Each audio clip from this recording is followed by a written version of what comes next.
Today is Friday, July 24th, 2026, coming up on Roland Martin Unfiltered, streaming live on the Black Star Network. The mother, a black Wisconsin man shot 3 times by a Madison police officer, speaks out for the first time. You hear what she had to say.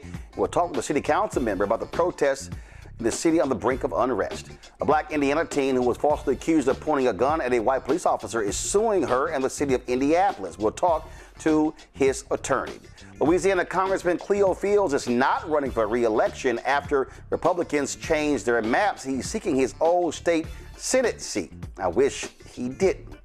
It's being called a modern-day civil rights march to save democracy. We'll talk to a couple of activists involved in the 1,000 miles to Memphis, a 36-day mission to register 100,000 voters.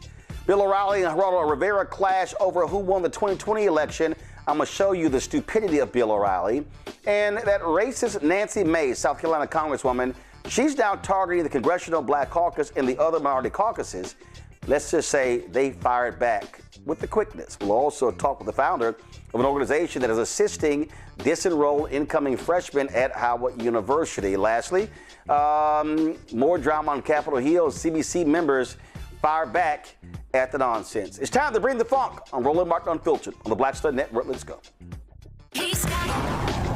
Whatever the miss, he's on it. Whatever it is, he's got the scoop, the fact, the fine. And when it breaks, he's right on time and it's rolling. Best believe he's knowing. Putting it down from sports to news to politics. With entertainment just for kicks, he's rolling. It's on go, roll, roll, y'all. It's Roland Martin, rolling with Roland now. He's funky, he's fresh, he's real, the best, you know he's Roland Martin now.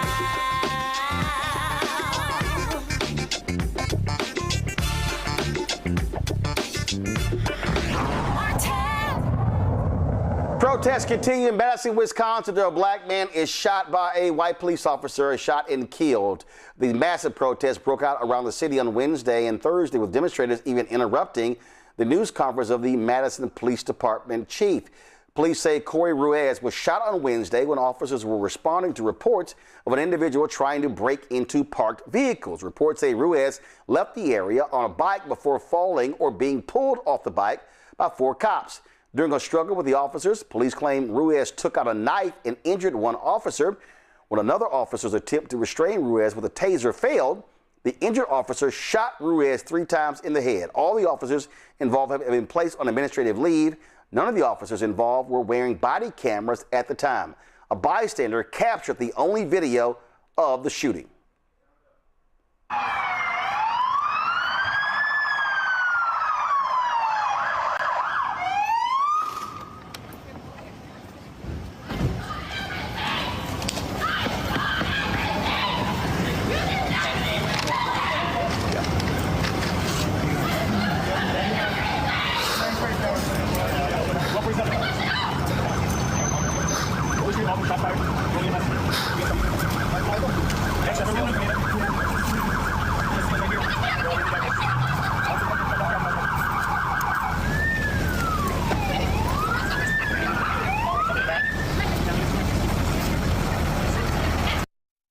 The Justice Department Criminal Investigation Division is now conducting the homicide investigation because law enforcement was involved. At a news conference today, Ruiz's mother, Elsa, expressed her grief and anger over her son's death.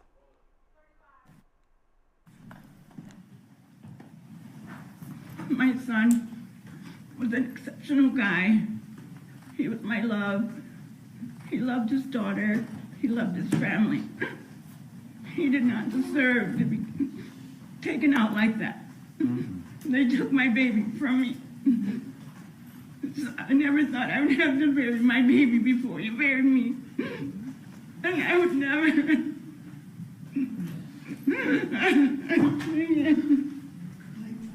As you see there, Attorney Ben Crump is part of the legal team representing the family. Joining us now to discuss this is Sabrina Madison, the Common Council President of Madison. Glad to have you here. What do you know thus far about what has happened here, especially with the fact that there's no body camera footage from the officers?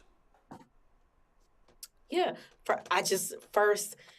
that video is very difficult. I guess the first thing I'll just say is my thoughts are always with Corey Ruiz's family. He should be here. I personally do not think that shooting was warranted. What I saw in the many videos that you showed and the videos that we've seen across social media, I just think it was unwarranted.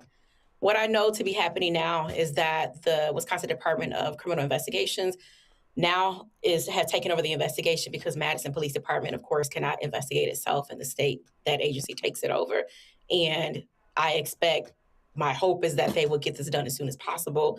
And myself and others are encouraging them to release information as soon as possible. So the New York Times is reporting that Chief John Patterson said the footage on social media only shows one perspective. There were others. Well, part of the problem here is you don't have body cameras. Yep. It said the chief has been pushing for that. But how in the world in this day and age, police in Madison, Wisconsin don't have body cameras? Sure, I'll answer that for you. So I joined Madison's Common Council in fall 2022, a few years leading up before I joined the Common Council. This community overwhelmingly said that they did not support body-worn cameras. And it's my understanding that the community or the Madison Common Council at the time listened to those community members, those organization leaders. And what the community members and the organization leads were saying is that we don't just want body-worn cameras, we want investment in our community. We don't want this without investment. I know since then there's been some other investments. For example, we have a CARES program that, serves folks who are experiencing some sort of mental health crisis. There have been investments in homelessness. But at the time around that 2020, 21, 22, folks were saying that they did not want these cameras. Since then, in the last couple of years, there has been a push for them. I think, too, when I joined the Common Council, our priority was ensuring that we can get our permanent shelter built for homeless men because we saw an increase in homelessness drastically, but we did not see the same increase in our funding. We actually saw a decline in our shared revenue. I will say last budget year, November 2025, there were several alders who wanted to defund the office of the independent monitor. The council decided not to do that. They wanted to take maybe $400,000 and give it to the Madison Police Department for body-worn cameras. However, I think most folks know that the investment is more than a couple $1 million. And at the time last fall, the chief was not ready with a budget proposal for us. However, even though we did not support that effort to defund the Office of the Independent Monitor, we had an open public meeting with the police chief, and our expectation for him was this year, we would get a budget proposal from him in order to begin the implementation of those cameras. He has submitted his capital budget request, which would implement those cameras over a 3-year period. I believe his operating request is now submitted. They're not public yet. I haven't seen it yet, but I do know his capital request has been made. I covered City Hall in Fort Worth, county government in Austin, Texas. And covered city issues in Dallas, in Chicago, numerous places. The council doesn't have to wait for the chief to submit a budget request. Council members could have actually put it in the budget themselves. Why did that not happen? Yeah, so I guess the difference could be here is that the mayor drafts the budget and we could amend her budget. So in theory, yes, we could have taken some things out of the budget in order to implement body-worn cameras, but there were no amendments with the exception of the amendment that would have defunded the office. That's the difference. The mayor drafts the entire operating and the capital budget, and then we can make amendments. Sometimes there's maybe $100,000 or $200,000 left over for us to divvy up and make some other decisions about, but that did not happen last year, where there was a push to cut other capital requests and other operating requests in order to do body-worn cameras. And my assumption or my guess is that didn't happen. At least it didn't happen for me, is because I was wanting to ensure that we could house men who were homeless. Well, one of the things that you know, since Rialto, California became the first city to actually utilize cameras, I've always said it makes perfect sense because they're there to protect police officers if someone says that they beat them and that he didn't.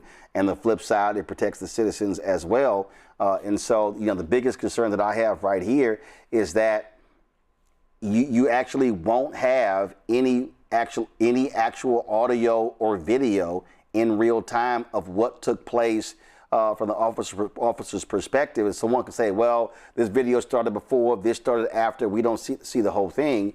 And that's really what we're now left up to.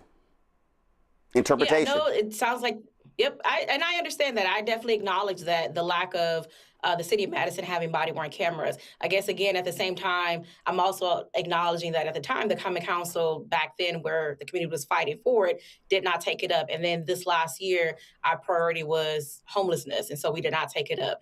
But this year, this will be funded in our 2027 budget. But I guess I also want to say, not to make an excuse about not having the cameras, I do believe that there is dash cam footage, but that is not a substitute for body-worn cameras, of course. All right, then. Well, we certainly will continue to see what happens with the story. We appreciate it. Thanks a lot.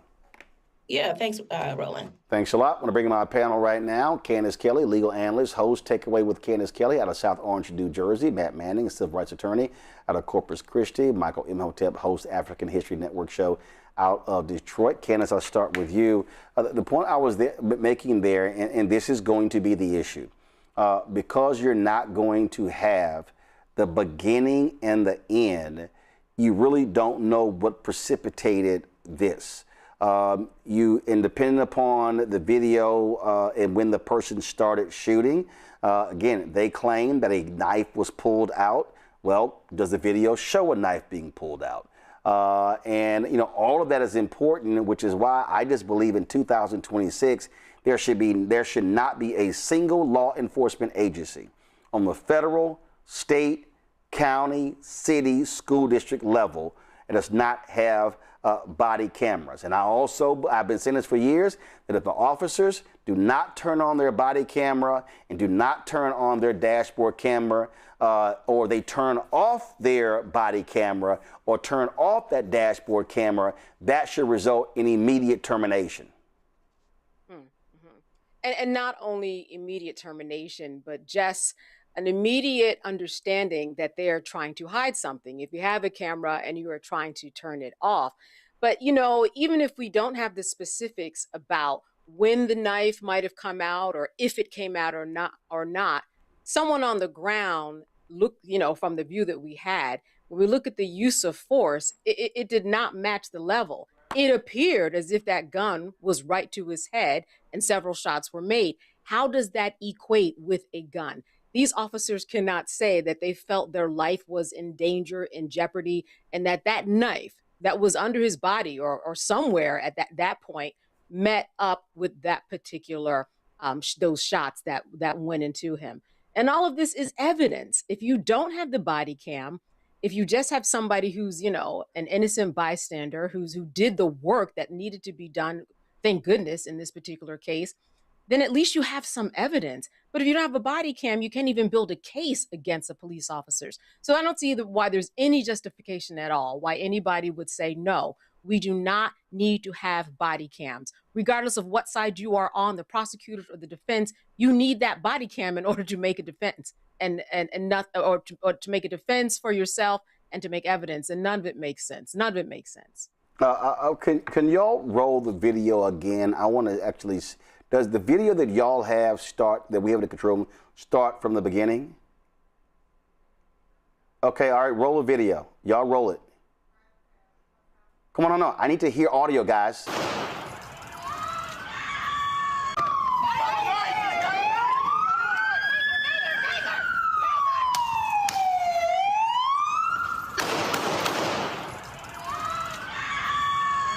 Come to my iPad. Okay, so I want you to come to my iPad. So I'm sitting here scrolling this video here, and then all of a sudden, so I'm seeing it right here, and we've got one officer on the ground, two standing up, female officer steps in. So you really have three officers. Another officer just arrives on the scene. You now have three officers who are there.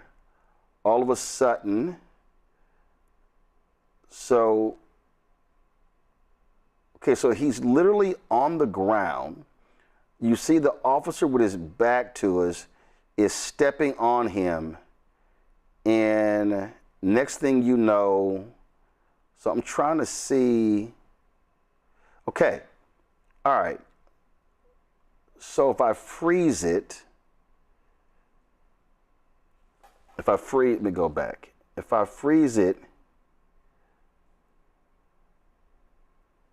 so this is what I don't understand. I'm gonna freeze it right here. Zoom in right here. Okay. So, and I hate that it's grainy, but what you'll see right here, this officer who's in the center, you literally have him on the ground, Matt. You've got this officer on the right, his butt is to us. He's the closest to him, and the councilwoman is still with us. He's closest to him, and he's closest to his head. The second officer has his foot on him. He's the second closest to him. And so then when I go forward, all of a sudden I see the foot come down right there, right there. This is what now, right here. The middle officer pulls his gun out, points it directly at him, and fires. I don't, Matt, what do you make of this shooting?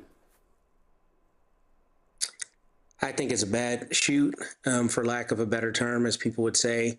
I think he's going to have trouble getting overqualified immunity. Let me explain very quickly how the law works and why I think in this case they're going to have trouble. So the primary case from the Supreme Court that applies in excessive force situations is a case called Graham versus Connor. And it's got a three-part test, and it basically asks, what is the severity of the crime? What is the immediacy of the threat? And is the person actively attempting to flee the situation? And the problem that I think they're going to have here is, as it relates to the immediacy of the threat, they're almost certainly going to beat the drum and say he had a fixed blade knife. A knife can cause harm. What's going to muddy the waters, just from a legal analysis, is the fact that the officer who's closest to his head is close to where the knife could theoretically be wielded. But the problem is you don't have to overlook the evidence, to your point about body cams earlier, in making the determination as to whether he should get qualified immunity. And I think the problem they're going to have here, to your point, is even notwithstanding the severity of alleged crimes or whatever they allege, the fact that he has a knife, if he does actually have a knife, you can see that that knife is not being brandished. Nobody's being held at knife point. He's not waving it. The mere presence of the knife is not justification to use force, let alone deadly force. So this is in the Seventh Circuit, I believe, Wisconsin. I'm not as familiar with their law as I am the Fifth Circuit, but I think they're going to have difficulty saying that he was actually posing a threat outside of the presence of the weapon, particularly if in the state of Wisconsin, you can legally have a fixed blade knife, if it's a pocket knife or whatever else. If you can legally have that and wield it, then the law presumes you can do so legally. So I tell you all of that to say, to your point, he's very obviously not menacing anyone or trying to hurt someone with the knife. And that's going to be the calculus the court looks at in the determination of, is there an immediacy of the threat? Was he actually brandishing the weapon? Was he trying to harm anyone? It's obvious that he wasn't. The problem is with qualified immunity, they still get to argue that they were wrong in their appraisal of the situation, but that they should have, absolution. They should be covered because of the circumstances. And that's really going to be the legal question in this case, is the officer who was closer to his head, who was potentially closer to the knife. Was it a justified shooting from the officer in the middle who fired his weapon? If he claims that he was afraid that other officer was going to be stabbed or hurt with the knife. I mean, that's almost certainly what they're going to say. And maybe he says it was himself. He was in fear of his own safety. But the court is going to look at that in the context of the video footage. And the video very clearly shows this man is on his back. He's not wielding the weapon. He's not trying to harm anybody. So that's going to be the legal analysis. And looking at that, just this snapshot, I think they're going to have trouble saying it was a good shoot and that it was a justified use of force. Councilwoman is still there again. As I scrub through this, and again, I'm right here on the iPad. So come back to my iPad right now. So here's what you see. You see there are 3 officers. And then all of a sudden you see this one officer who is reaching for his taser, I believe. Now, you look at the female officer who comes in. She has her taser out, and you see her point, not sure she fires the taser. Now, all of a sudden, the second officer right here, this guy, you see him, he's got his taser, and then all of a sudden, they're trying to subdue him. Now they take him to the ground. Now, this is the point right here. He is laying down. We don't see his right arm. We can't see if there is a weapon. 2 of the 4 officers, they've got their tasers out. All of a sudden, he is literally on the ground, on his side. Officer on the right has his left knee in his back. He has both hands on Ruiz. The officer in the middle is stepping on him, and then all of a sudden, while he is literally on the ground, and you can tell he's not, his arms are not above his shoulders, then that 4th officer that's right in the center pulls his gun out, and not only pulls his gun out, points, he doesn't yell, "Stop it or I'll shoot." That's what happened. He immediately fires right into him. I'm going to play this zoomed in and you can see it. Turn it up.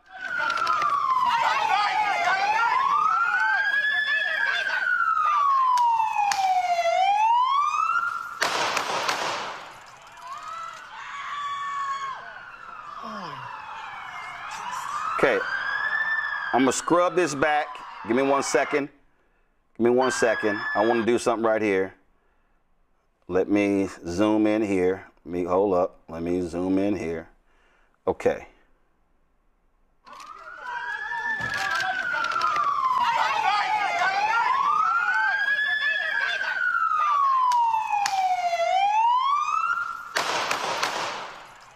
Councilwoman, it was literally 10 seconds.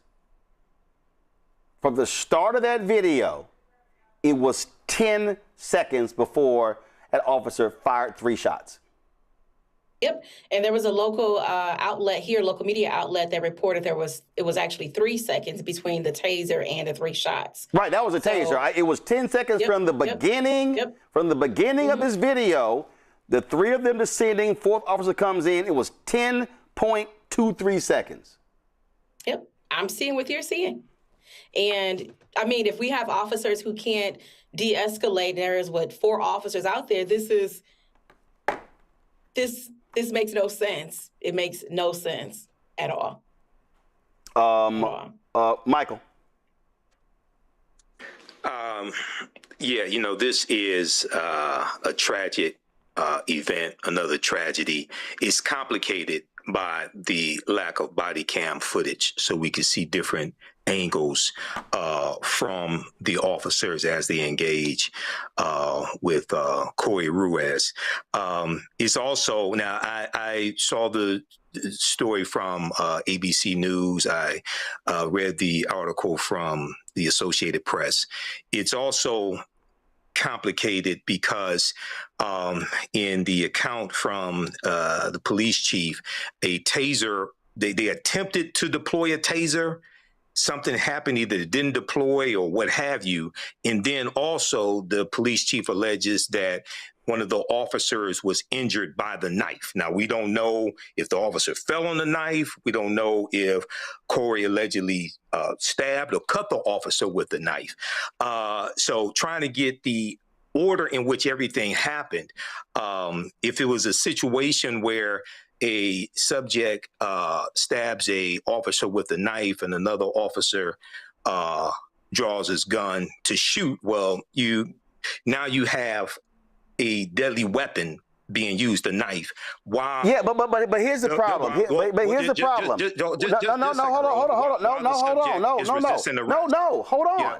I found another angle. So hold on. Okay. Okay. Go ahead. So this is another angle.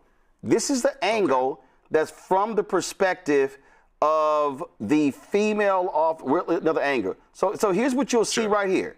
What you'll see right here, you'll see that the officer who shot him, you see his hand is extended, and so all of a sudden he stands up. Now this is what I don't. So right here, now what you see right here is now you see. So I'm going to go back here. Okay. So the officer who shot him is on his knees. The second officer is on his knees.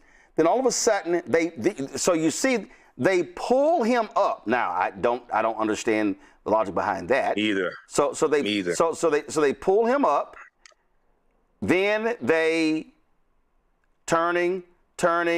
Second officer comes in. Now you're going to see right here the officer who fired the fatal shot. He is on his knees and he's reaching for his weapon. You see it right here. He's reaching for his weapon.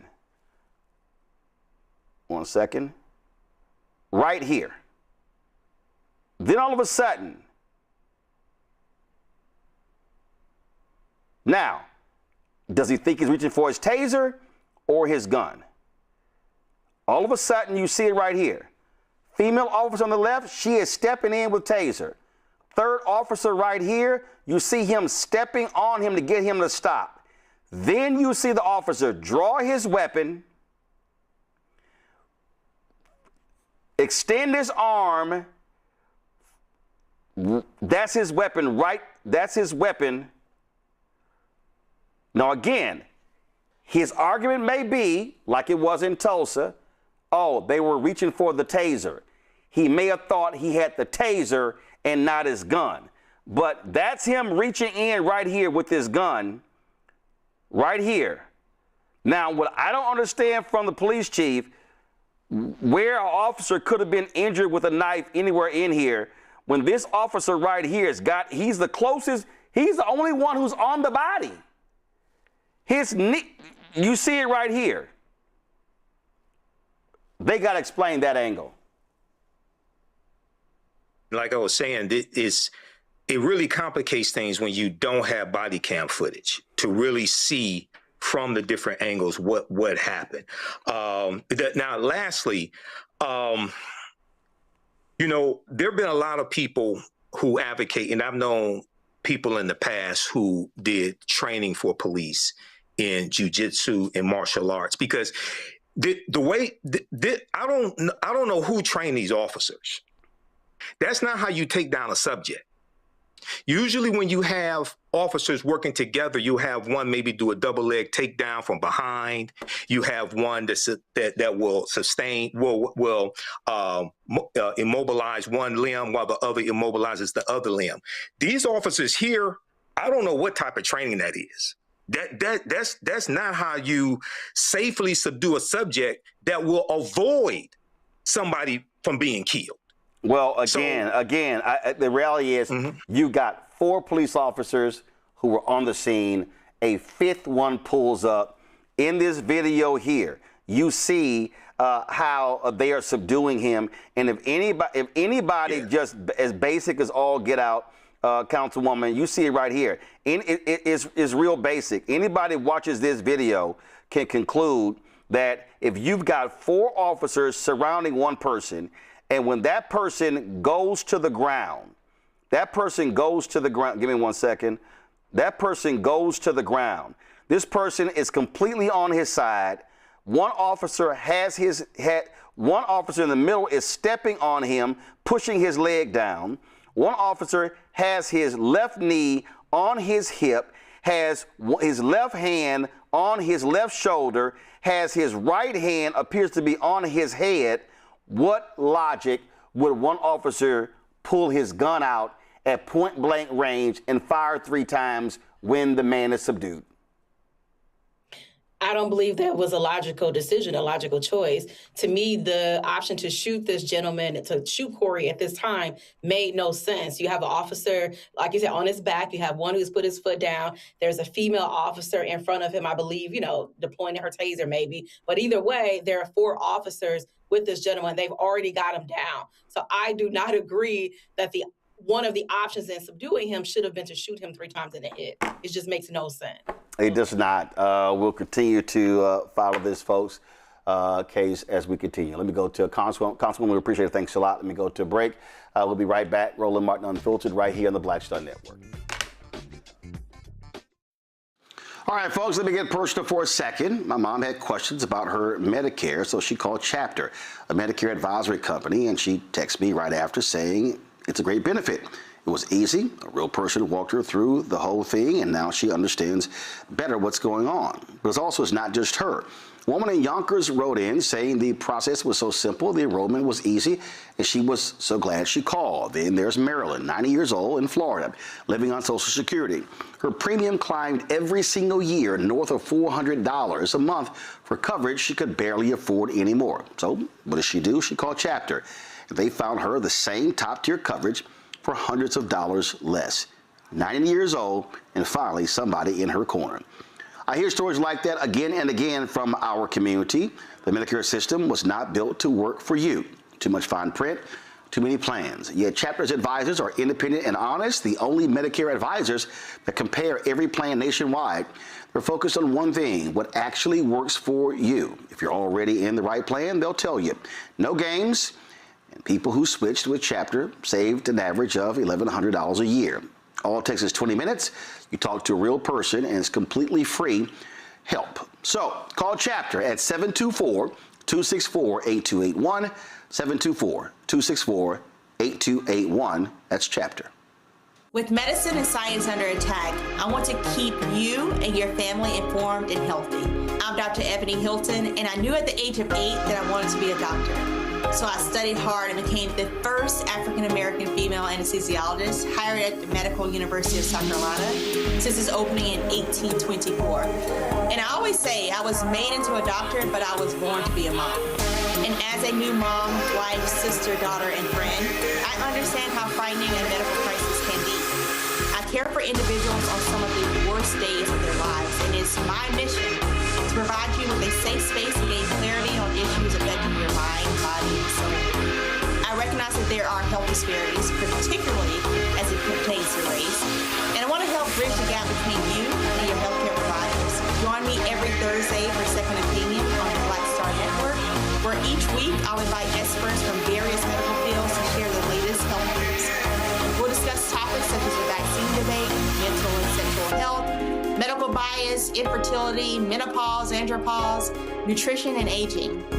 Together with my medical colleagues, we aim to provide you with a second opinion. Don't miss it, Thursdays only on the Black Star Network. Michael McMillan, President and CEO of the Urban League of Metropolitan St. Louis, and you are watching Roland Martin Unfiltered.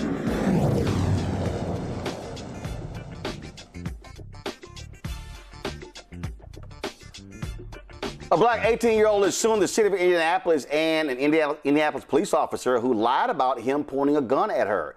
On April 12th, Dalen Brewer was charged with multiple felony charges, including attempted murder. According to court records, Dalen parked his car at a local park when Sergeant Robin Frazier approached and noticed a handgun resting on his lap.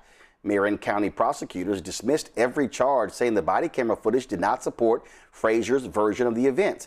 Brewer's lawsuit claims Frazier violated his 4th and 14th Amendment rights. Attorney Terrence Kennard represents Dalen, joins us right now. Terrence, this is something that we talk about all the time.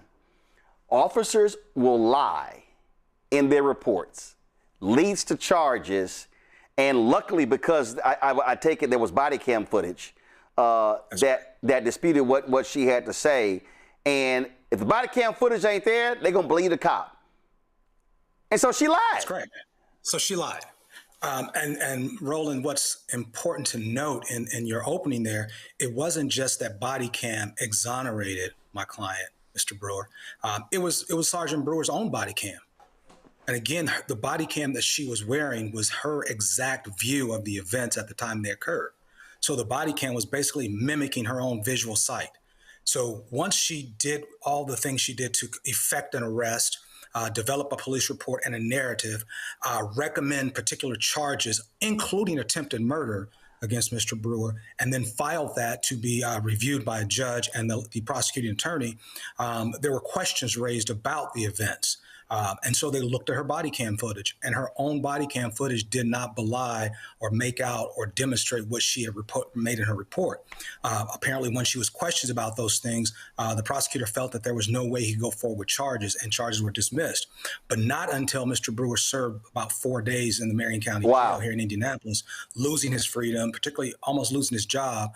But nonetheless, this young man, his reputation in the community, here's someone with no criminal history to speak of. Now he's labeled a criminal, labeled a felon.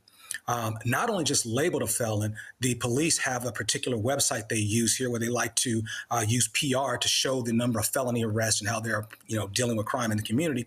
They placed this particular arrest in that platform, showed it to the entire world, basically. And even after he was exonerated, they still haven't removed it.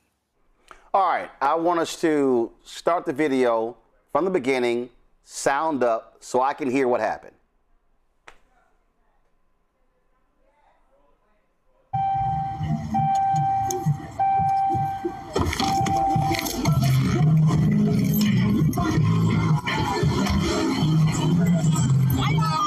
You need to leave the park.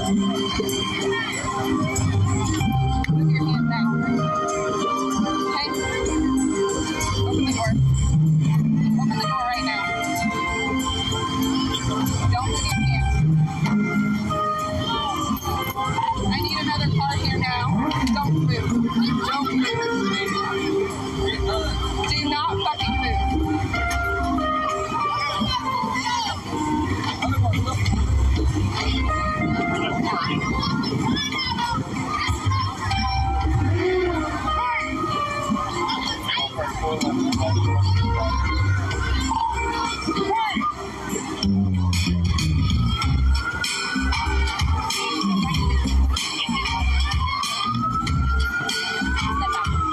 No, stop.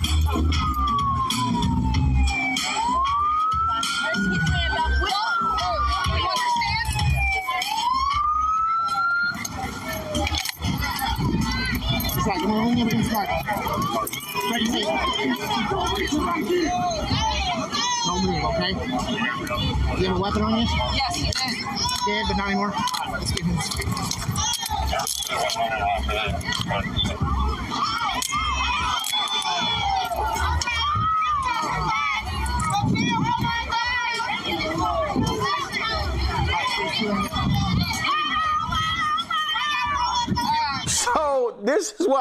So this is her camera. This is her camera. We're seeing it. So what she did was she went, sat in her car. All right, I got to figure out what I'm going to say. Oh, okay, this what happened. And we've covered so many of these stories where the cops lie on reports. And if there's no bystander video, if there's no body cam footage, you know what happens? The public goes up, cop gets the benefit of the doubt, that must have happened. And so this man, and this is the thing which is why I think the lawsuit makes sense. Anything could have happened. He could have been shot. Yes. And remember, in her report, if you had a chance to review it, she alleges that he points the gun at the door. She says he's got the gun in his lap pointing at the door. Wow. And she uses that as a basis to charge him with attempted murder. Roll the video again. Roll the video again while he's talking so y'all can see what that doesn't even happen. Go ahead. Doesn't even happen. So keep talking. So she alleged he pointed the gun. The door, right? Yeah, she's alleging at that moment he's pointing a gun at the door as she goes to open. Freeze. He got his left hand up. At no point is he pointing the gun. No. Now, he does have a gun in his lap, and he has a constitutional right to carry. But one of the things I point out to folks, Dalen does everything I would tell my 4 sons to do if encountered by law enforcement. Right. Keep the video going. His hands are up. Back. He's not being aggressive. He's literally doing everything we teach our black children to do when you encounter the cops. He does everything by the book. There's nothing I can point to that says, well, if you'd have done this. In fact, if you go back, right before she says, put your effing hands up or I'll effing shoot you, right before she says that, he drops his hand. So she tries to point to that. But what we later find out is he's trying to undo the seatbelt because she's giving him conflicting commands, get out of the car. Well, he's got his seatbelt on. So he goes to undo it, and then she uses profanity and threatens that she's going to shoot him. Wow. So she does all this aggressive takeover, giving him conflicting messages. And when she realizes, I'm assuming she realizes at some point she's made a mistake, she screwed up. So then she develops this narrative, and you hit the nail right on the head. If there's no body camera, who do they believe? Me or the cop? Why does she approach him in the first place? So we don't know the answer. What we do know is roll the video back. Roll the video back to the beginning and keep talking, because I want to see. Keep talking. Go ahead. So as she's pulling in, she gets in her car because she had been outside the car. Dalen and his companion pull into the park, and they drive past her patrol car. Now, she's not blocking entrance. She's not preventing you from coming in. They simply drive by her, reverse park into their space, and then she decides to roll up on them. What reason, she never really gives why she approached them, but she approaches them, and she says that at this moment, right before she opens that door, she says he's pointing the gun at the door panel, and that's what she uses as the basis for attempted murder. Moments ago, you saw him drop his hand. He's trying to undo the seatbelt because she's screaming for him to get out of the car. And then when he does that, she threatens to kill him. And if he doesn't do it, he's resisting arrest and resisting a lawful order. That is correct, which is one of the things she actually charged him with. So she charged him with, intimidation, pointing the firearm, resisting, and attempted murder. Is she still on the force? Well, that's what we don't know. The city has been essentially tight-lipped about that, so I don't know if she's going to be going to grand jury. But rest assured, we're pushing the issue on that, and we're asking our county prosecutor to be more transparent. What's going on with this officer? Is she going to the merit board? Are you looking to convene a grand jury? What's occurring here? Because clearly you've demonstrated she's at least committed misconduct, right? And here's the other problem. Lied in an official report. The other problem is if your client filed a false police report, he would be charged. He would be charged. He would be looking at somewhere. Yeah. Go ahead. Go ahead. He's looking at a felony. If he files a false report, he's looking at a felony, and he's likely going to do some time. So she files a false report. Yeah. And we don't know what happens. There's tight-lipped, there's secrecy, and they're saying, hey, we're still investigating. Well, what are you investigating? Because you've seen the video. The man sat in jail for 4 days before you released him, and you released him after dismissing all the charges because you realized what was alleged to have occurred isn't actually what happened. So what's the next step from the city standpoint? Dalen is showing you what his next step is. He's taking this to review. He's filed a federal lawsuit. So what's the city's next step in addressing this wrongdoing? And they haven't come forward an answer to that. Someone in the chat asked a question: Is this cop black or white? She is Caucasian, that's best to my knowledge. All right, Terrence Kennard, we appreciate it. Thanks a lot. Absolutely. All right then, Matt. This is the thing that we talk about all the time. These cops can lie with impunity. They can just make shit up and write it down. And thank goodness there's body cam footage that disputes every lie she told. Well, first, I'm mad I didn't get to talk to the brother because he's a hero in my house. He did extraordinary work in that Natalia Grace case, and I wanted to tell him as much. So he's all right. We still got him. We still got him. Bring him up. Okay. Go ahead and say what you want to say. He's a hero in my house, man. I watched every bit of that, and I was like, that man is a dog. So I wanted to show you love, Brother Kennard. I thought you did a hell of a job in that case. I know it's unrelated. Appreciate it. Thank you. But in any event, in this case, Roland, I've actually had a fabricated evidence case, which is a 14th Amendment substantive due process issue. And mine was kind of crazy situation, to keep it very short. My client was a Navy veteran, an almost 80-year-old Navy veteran. He told me a version of events that did not jibe with what the police officer had. Police officer did not have body cam footage, didn't have dash cam footage. It was a fanciful story about my client driving over his foot, which was not proven. We settled the case. I tell you that to say 2 weeks ago, local prosecutor sends out a thing saying they're not sponsoring any of his cases because they found other instances where he lied. So this kind of thing happens all the time. And what I'm hoping happens is that the county prosecutor there looks at every case she's been involved in, because there might have been people who've pled out behind her lying, her lying in reports. But I'm sure Terrence can tell you this happens all the time. I see it all the time. And it's not always as brazen as this. A lot of times it's a gross mischaracterization of what happened. It's close to what happened, but when you look at their body cam, it's not what happened at all. But in this situation, for her to do that, especially in a state like Indiana, that's like Texas, where a lot of people have firearms. So police officers come to cars knowing there will be firearms there. And for you to say somebody's pointing a firearm at a gun is a very specific allegation.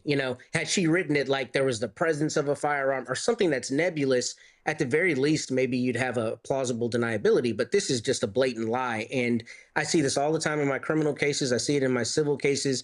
But to your larger point, it's very uncommon that the police departments actually punish people for this, that they punish them for these mischaracterizations. And we see some of the big ones, but this happens all the time. This is not surprising to me. Now, I don't normally see it this brazen, but what I also don't understand is how often it happens that police officers forget they have a body cam on because they write a report that is not consistent with the body cam footage. You watch the body cam footage and you see that they're out and out lying. So I'm glad he's got you, Terrence. I have no question you're going to do a hell of a job on this case, having seen your work. And I really think the city of Indianapolis is almost certainly not going to want to go the distance with this case. I mean, I don't know Seventh Circuit case law, but even in the Fifth Circuit, they'd probably want to write a check on this one because it's just a blatant lie and there's no defense to this position at all. So this is also why, Candace, this is why black folks don't trust police. And the problem with leadership that Terrence laid out is that leadership is not doing anything about it. I'm sorry, she flat out lied on the report. And that to me is what is constantly problematic here, that as Terrence told us, this young man, no record, no history, who's just pulling into a parking spot, gun pointed at him, could have got shot, spends 4 days in jail. And I'm sorry, as somebody who once got held in a holding cell, because my friend had to come from for like an hour because they didn't get because the parking ticket had gotten dismissed. I'd be mad as hell if I was in a damn jail for 4 days on some bullshit that was straight a lie.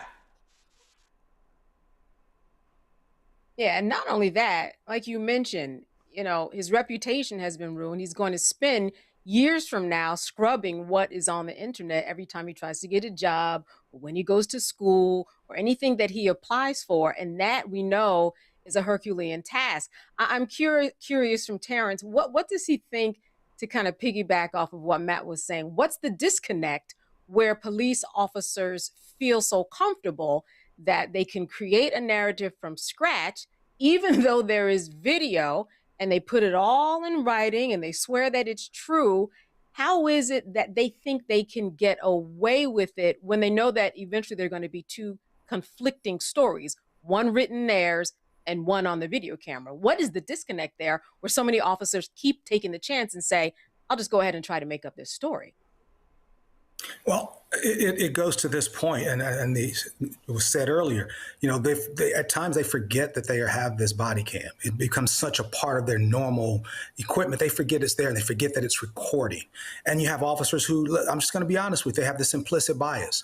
Here's young African-American males. They're at a park. In Indianapolis, this park on a Sunday it's pretty rambunctious. Lots of young folks are there, some middle-aged folks, and they're listening to music. They're having a good time. And there's sometimes some things happen that shouldn't, right? We understand that.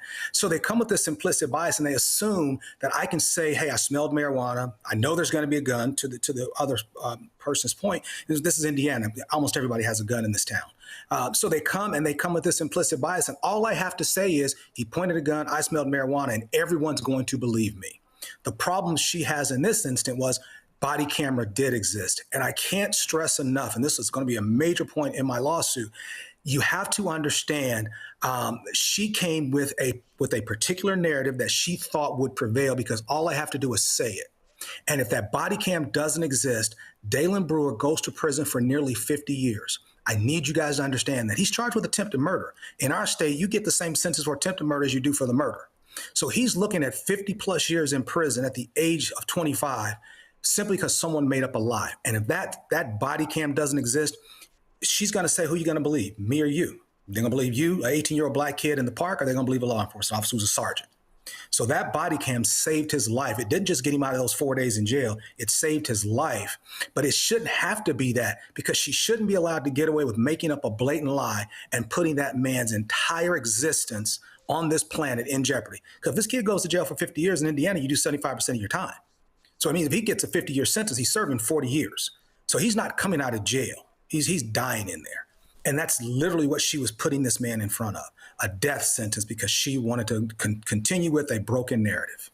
Michael?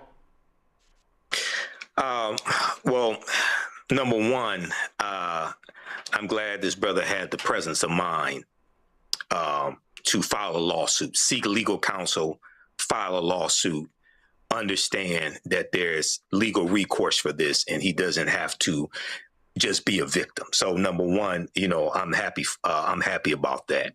And I think it takes a lot of maturity as well to take that course of action also. But one of my questions is, how is your client doing? What's his mental state of mind? How is he now that he's able to file this lawsuit and the charges have been dropped against him? That is a great question, and I don't mean that as a platitude. He and I and everyone is pleasantly shocked and overwhelmed with enthusiasm with the amount of public support we've received. I mean, if you look at the blogs and the comments, which I try not to do, but in this case, I'm glad I did, sure. It's overwhelming in support of him. So when this first came out and the story broke, there was a lot of trepidation, a lot of fear, a lot of belief that there's going to be some backlash, but exactly the opposite has occurred. From one political spectrum to the other, everyone has come to the forefront and said, what happened here was wrong. And so the support he's receiving from the community has just been, it's been a blessing, to turn the phrase. It's just been overwhelming and powerful. I can't put it into words because we didn't expect to receive this much positive just support from everyone, not just here in Indiana, but all over the country. All right, Okay, then. Well, certainly, I hope your client is recovering from this. Again, that is a traumatic experience, having a gun pointed at you, especially knowing full well what has happened to so many black men in Indianapolis and across the Midwest, across the country. All right, thanks a lot. Thanks, guys. All right, folks. We're going to go to a break. We come back. We're going to talk about Congressman Cleo Fields not running for re-election.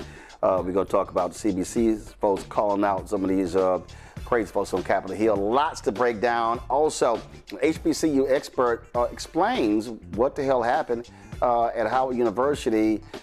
And Donald Trump, his folk admit in court that they refused to give federal money to states he lost. And the right ain't saying nothing. You're watching Roland Martin Unfiltered on the Black Star Network. Don't forget to support the work that we do. Join our Bring the Funk fan club. If you want to join our Bring the Funk fan club, use Cash App, use the Stripe QR code to see it right here. It's also for credit card, checks and money order, make it payable to Roland Martin Unfiltered. P.O. Box 57196, Washington, D.C. 2003 7-0196. Back in a moment. All right, folks, let me get personal for a second. My mom had questions about her Medicare, so she called Chapter, a Medicare advisory company, and she texted me right after saying it's a great benefit. It was easy. A real person walked her through the whole thing, and now she understands better what's going on. But it's not just her. A woman in Yonkers wrote in saying the process was so simple, the enrollment was easy, and she was so glad she called. Then there's Marilyn, 90 years old, in Florida, living on Social Security. Her premium climbed every single year north of $400 a month for coverage she could barely afford anymore. So what does she do? She called Chapter. They found her the same top-tier coverage for hundreds of dollars less. 90 years old, and finally somebody in her corner. I hear stories like that again and again from our community. The Medicare system was not built to work for you. Too much fine print, too many plans. Yet Chapter's advisors are independent and honest, the only Medicare advisors that compare every plan nationwide. They're focused on one thing, what actually works for you. If you're already in the right plan, they'll tell you. No games, and people who switched with Chapter saved an average of $1,100 a year. All it takes is 20 minutes. You talk to a real person, and it's completely free help. So call Chapter at 724-264-8281, 724-264-8281. That's Chapter. Hey, I'm Tasha Cobbs, and you are watching Roland Martin Unfiltered. But I need a little filter. I need something. Blow me out. Make me look 35.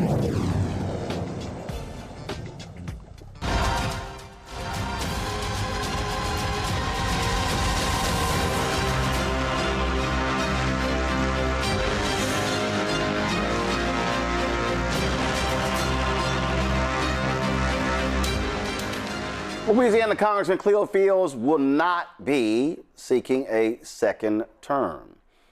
Instead, he is running for a state Senate seat in Louisiana. The 14th district seat in Louisiana became vacant when Senator Larry Selders passed away on July 7th due to a heart attack. In 2024, Sanders replaced Fields in the state legislature when Fields was elected to Congress. Earlier today, Fields told Louisiana reporters about his decision.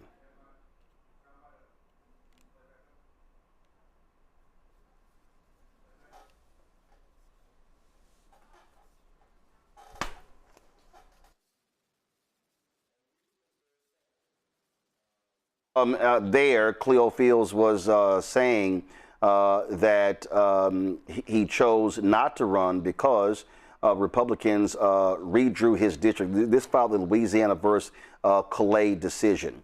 Of course, now remember, he was able to run because the Supreme Court actually said that Republicans discriminated against black voters and created the second district. And then with the Calais decision, they came back and said, nope. They can go ahead, that you can't create districts with race. Republicans then raced to draw that district out, and then that's why he is not running. Now, you might remember when he was on this show on May 29th, I said Fields should run for re-election. I'll put my 2 cents in here. The reason I believe that you should run is because I believe, giving them a clear path is capitulation. And I think whoever, if you choose to run and you run against them, they have to answer for this.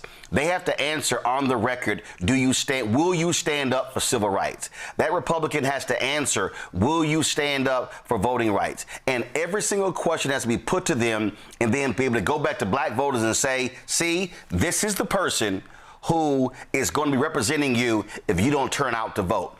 And so to me, that's what has to happen. Yeah, well, I appreciate it. And all of that is being under serious consideration. And as usual, Roland, thank you so much for keeping the issues that affect black people across this nation in the forefront.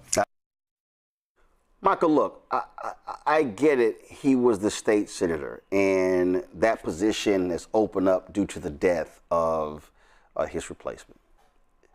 This is why I still wish he had run. Yes, the lines have changed, but the question is this here. Is there a stronger Democrat to run for that seat? That's what this really boils down to. I believe that these right-wingers have to be challenged. Now, that ain't just because he's a Democrat. When Bob Corker chose to step down as a senator from Tennessee, when Jeff Flake, Corker's a Republican, when Jeff Flake chose not to seek re-election in Arizona because, he might get a MAGA challenger, I'm like, damn that. Go down swinging. I just don't believe in giving in because they changed it and I'm not guaranteed to win, I'm not going to win. It's no different. Debbie Wasserman Schultz should not be running in that traditional black seat in Florida. She should run in another seat and take it to the Republican and put her record up against theirs. But damn it, all this running away from a fight doesn't actually help anybody. Yeah, Roland, a few things. Well, I said here on this show, Debbie Wasserman Schultz should not run in that majority black district. She should do something else or just retire.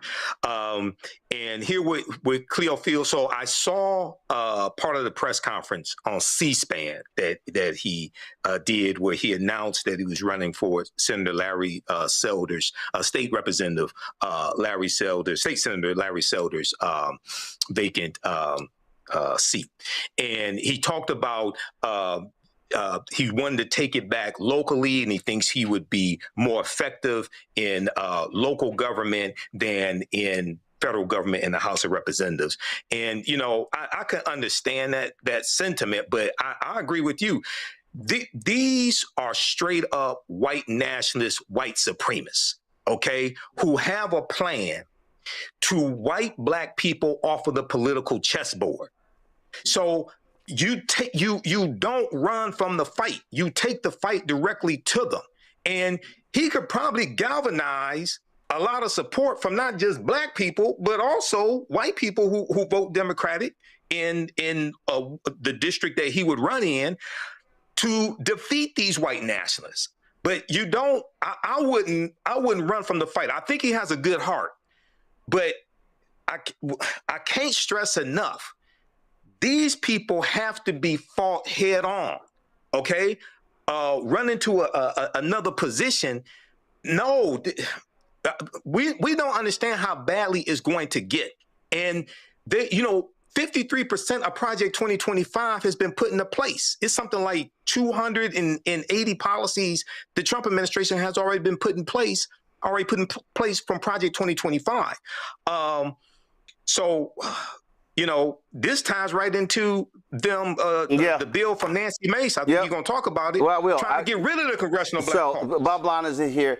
Candace, it's about you want your strongest folk running these positions. And again, I believe that Representative Cleo Fields should say, I'm going to put my record up against any Republican y'all put up and let's swing. I think that the Representative Cleo Fields has done the math.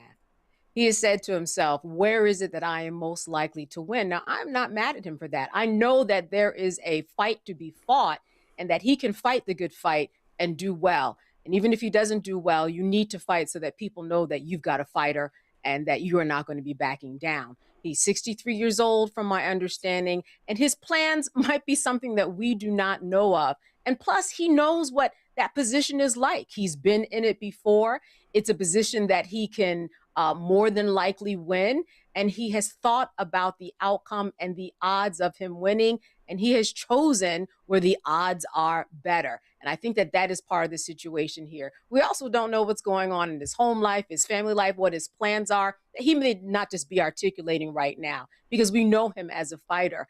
But it does seem odd that he is not, moving in the path that we thought he was going to. But I am also not surprised that he looked at the numbers, did the math, and made this particular decision. Matt? Yeah, I echo both Candace and Michael's sentiments. I mean, I think he should have stayed and fought the fight, but I'm a little more cynical. I tend to think politicians are usually operating in their own self-interest. I don't say that to denigrate him, but I don't have this belief that most politicians are going to do what is for the greater good all the time. And I think this is a situation of political survival. I think Candace hit the nail on the head. He did the math. He figured out where he was likely to win and decided to leave. And as much as I'd like to think that he's guided by this sense of communal, duty to stay and fight to the death, I understand the reality, which is that he wants to stay in politics and he's going to move where he thinks he'll be elected.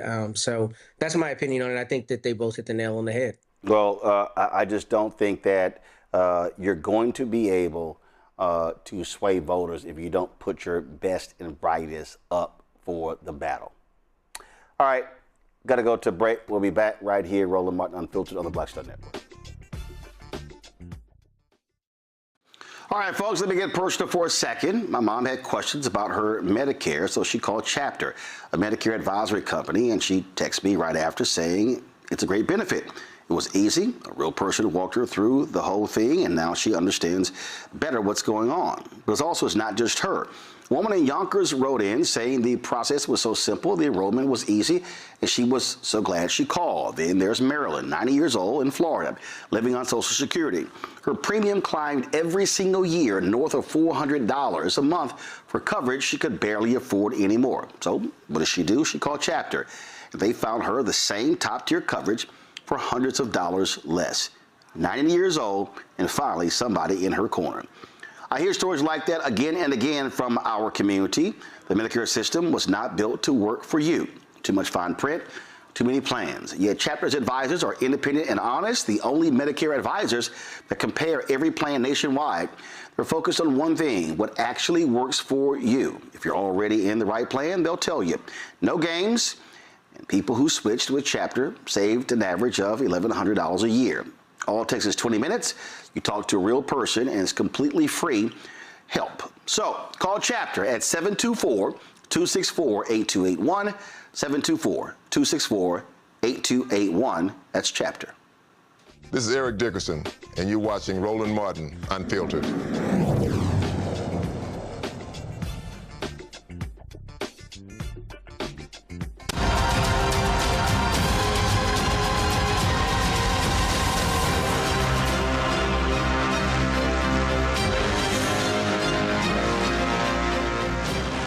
As we just said, the Louisiana versus Clay decision has changed the politics in the South. Republicans wiped out a black district in Louisiana, as well as one in Alabama. They've been targeting seats in Georgia. They wiped out a seat in Tennessee, and other states also are being targeted.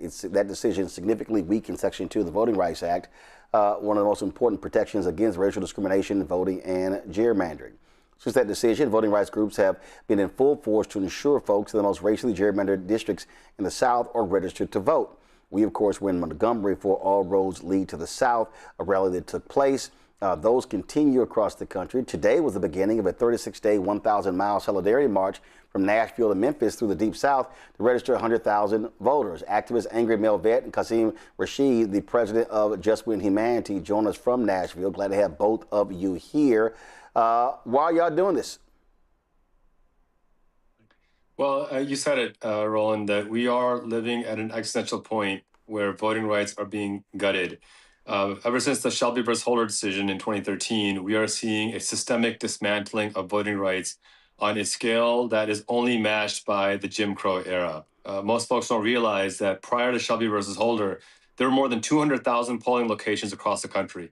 Since then, more than 100,000 of those polling locations have been dismantled and shut down, disproportionately in Black and Latino neighborhoods, increasing voter suppression. And now with this Calais decision and the potential of the SAVE Act being passed, we are facing a reality that if the SAVE Act passes, Black voters in particular will have fewer voting rights in 2026 than they did in 1966. So we are working with dozens of organizations locally, the NAACP, Equity Alliance, Black Voters Matter, to use our platforms. We have dozens of influencers, content creators, civil rights activists that have tens of millions of followers on social media. Our goal is not to come in and tell anyone how to register to vote. There are amazing organizations already doing that work. Our goal is to be here and use our platforms as megaphones to elevate these stories, share the amazing work that Black activists are already doing here on the ground, raise some money for them, and achieve this goal of registering 100,000 voters. And if nothing else, show that we're not going to take this sitting down. We are going to fight for our democracy because it deserves protection. Activist Angry Male Vet, listen, you're walking in a state where Republicans there literally put up Charlie Kirk's signs on a highway, pissing off veterans. Now they've had to remove those signs after the vets protested. And you're dealing with in a state that is so red that they don't believe even in local control, stripping power out from Memphis as well as Nashville.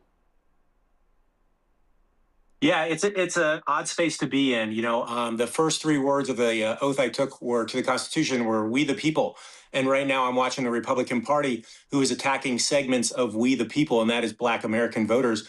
And so it's difficult to be in a red state where I am watching a segment of society be diminished and their voting power be reduced and not having the representation they deserve. So I think this is one of those things, 1,000 miles to Memphis, where we can raise that awareness of the importance of registration now more than ever, just like Kasim was saying, that where they are trying to take the power of Black Americans, we need to bring that awareness back to people and let them know that this is an important chapter in our history and something has to be done about it. And me, as a white, male combat veteran, I should be the loudest voice in the room talking about this, because I took an oath to protect everybody and serve everybody in this country. And I am watching the Republican Party attack a portion of them, and that's not right. And I'm going to do something about it.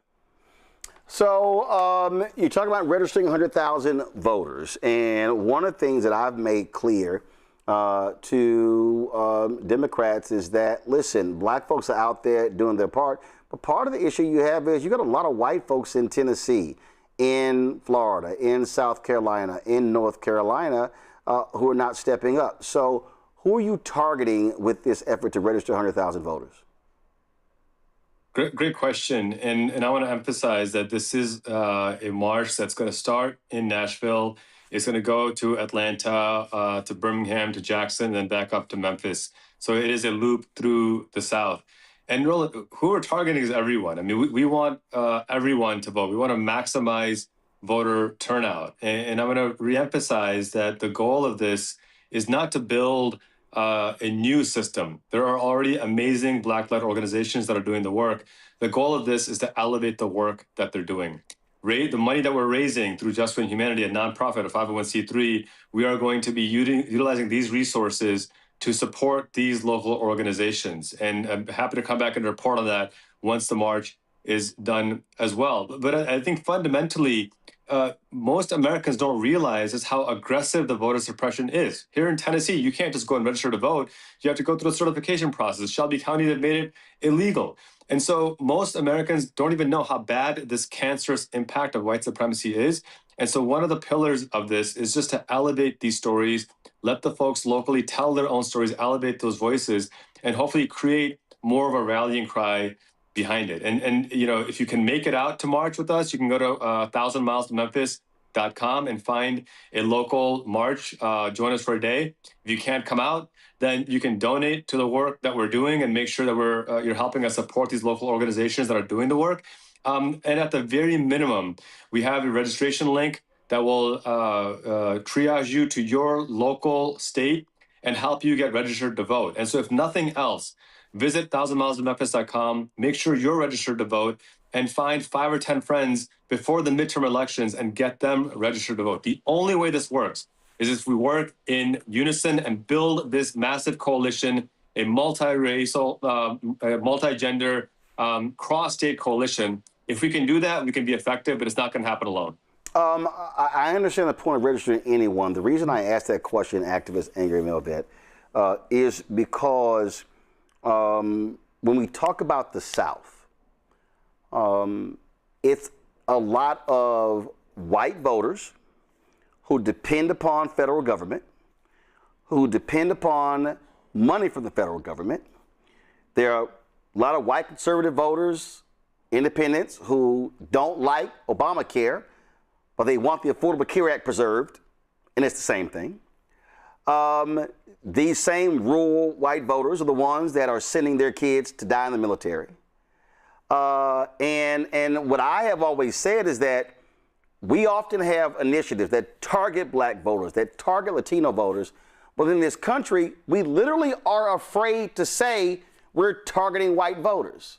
And I just believe that that has to be said that way because in many of the places in the South, they're the ones who are actually benefiting from the work of progressive politics, yet voting against the same politics.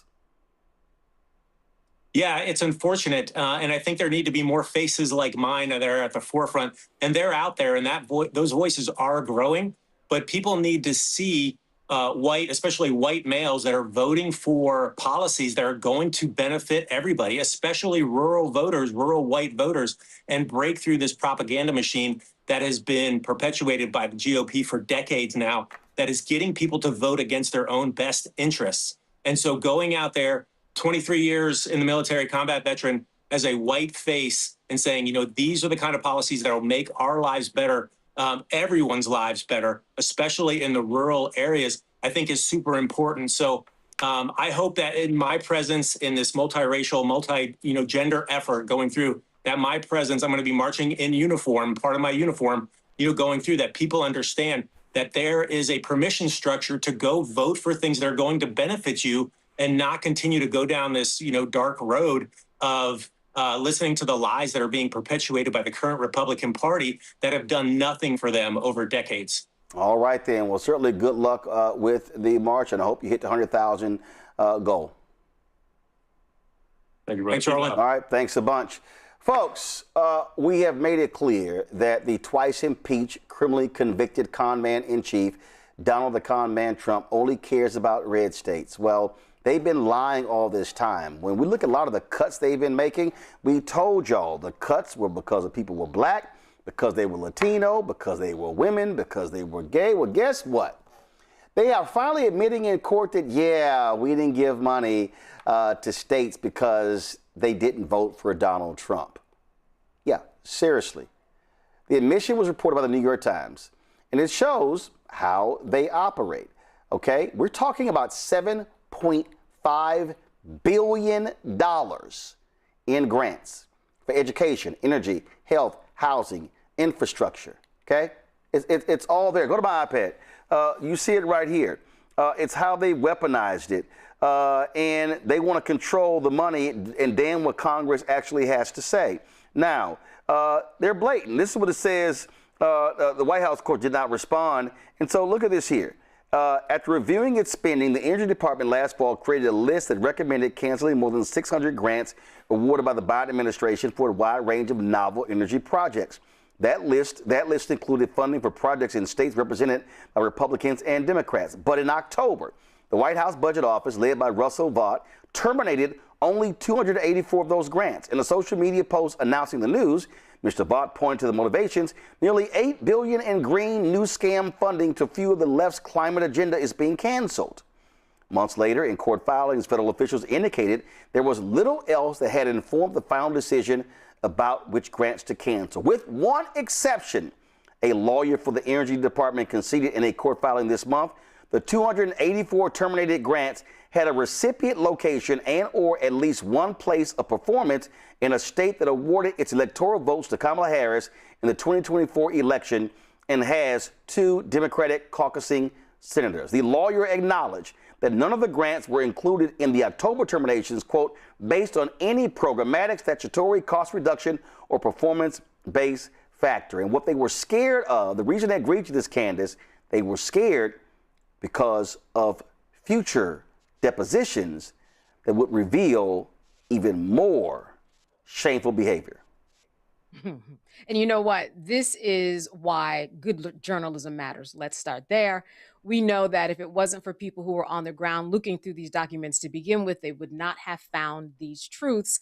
And we know that the people who also refused these particular grants that had to do with the environment and housing and infrastructure, we know for a fact that these were people who were refusing it because of politics. And it's something that we are not surprised about at all. Not as a panel, not as a country, not as a world. This is not surprising.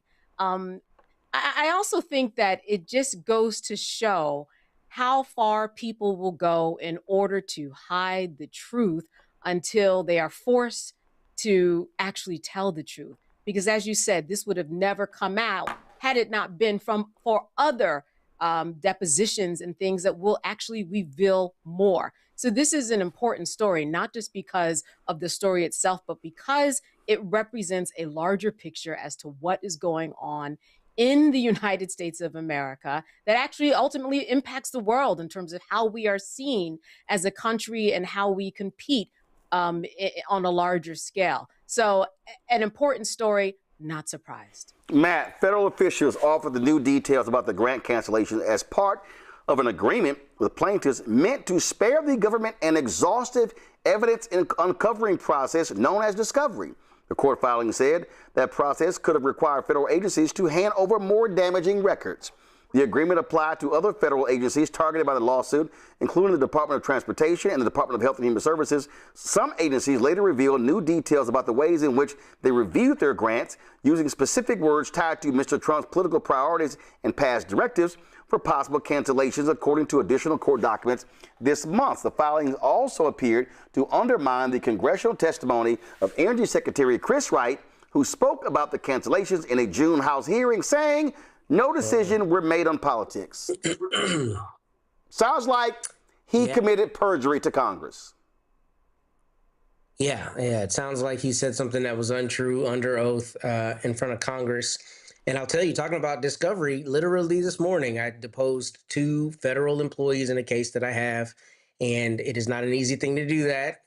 So they certainly did not want that information to come out. And really all this is the spoil system. This is the same spoil system that existed before President Garfield was assassinated, and the exact reason the Pendleton Act brought us a merit-based civil service. That's what it is. You get elected and you get to have the spoils, and that's what Trump's team is doing, not only with federal positions and the appointed positions, but here through the disbursement of money.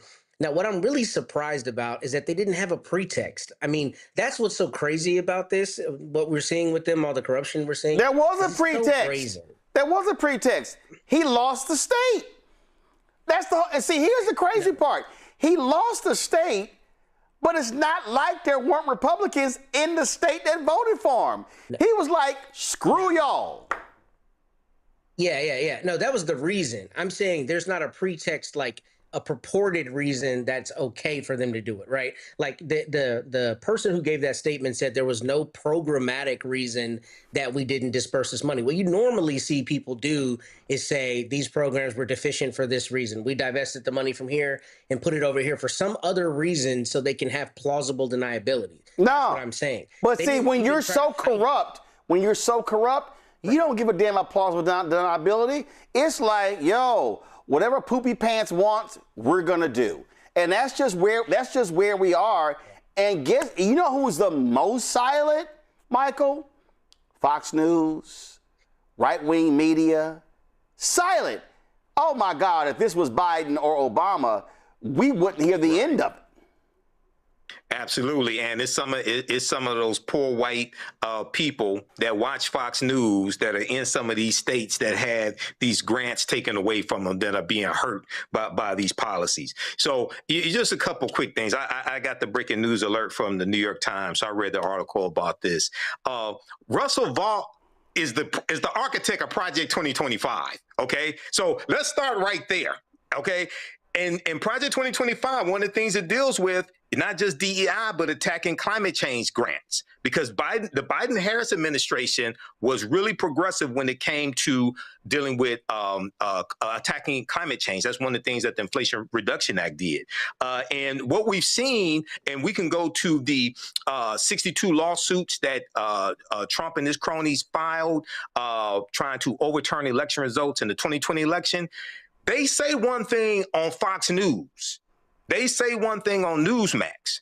But when they go to court, it's something entirely different. They're liars. And what we see, they're liars. What we see here, but what we see is when they go to court, more than likely they tell the truth, because they know if they lie in court, they could be brought up on perjury charges, possibly disbarred, things like that. So what I'm saying is, in the court filings, they told the truth.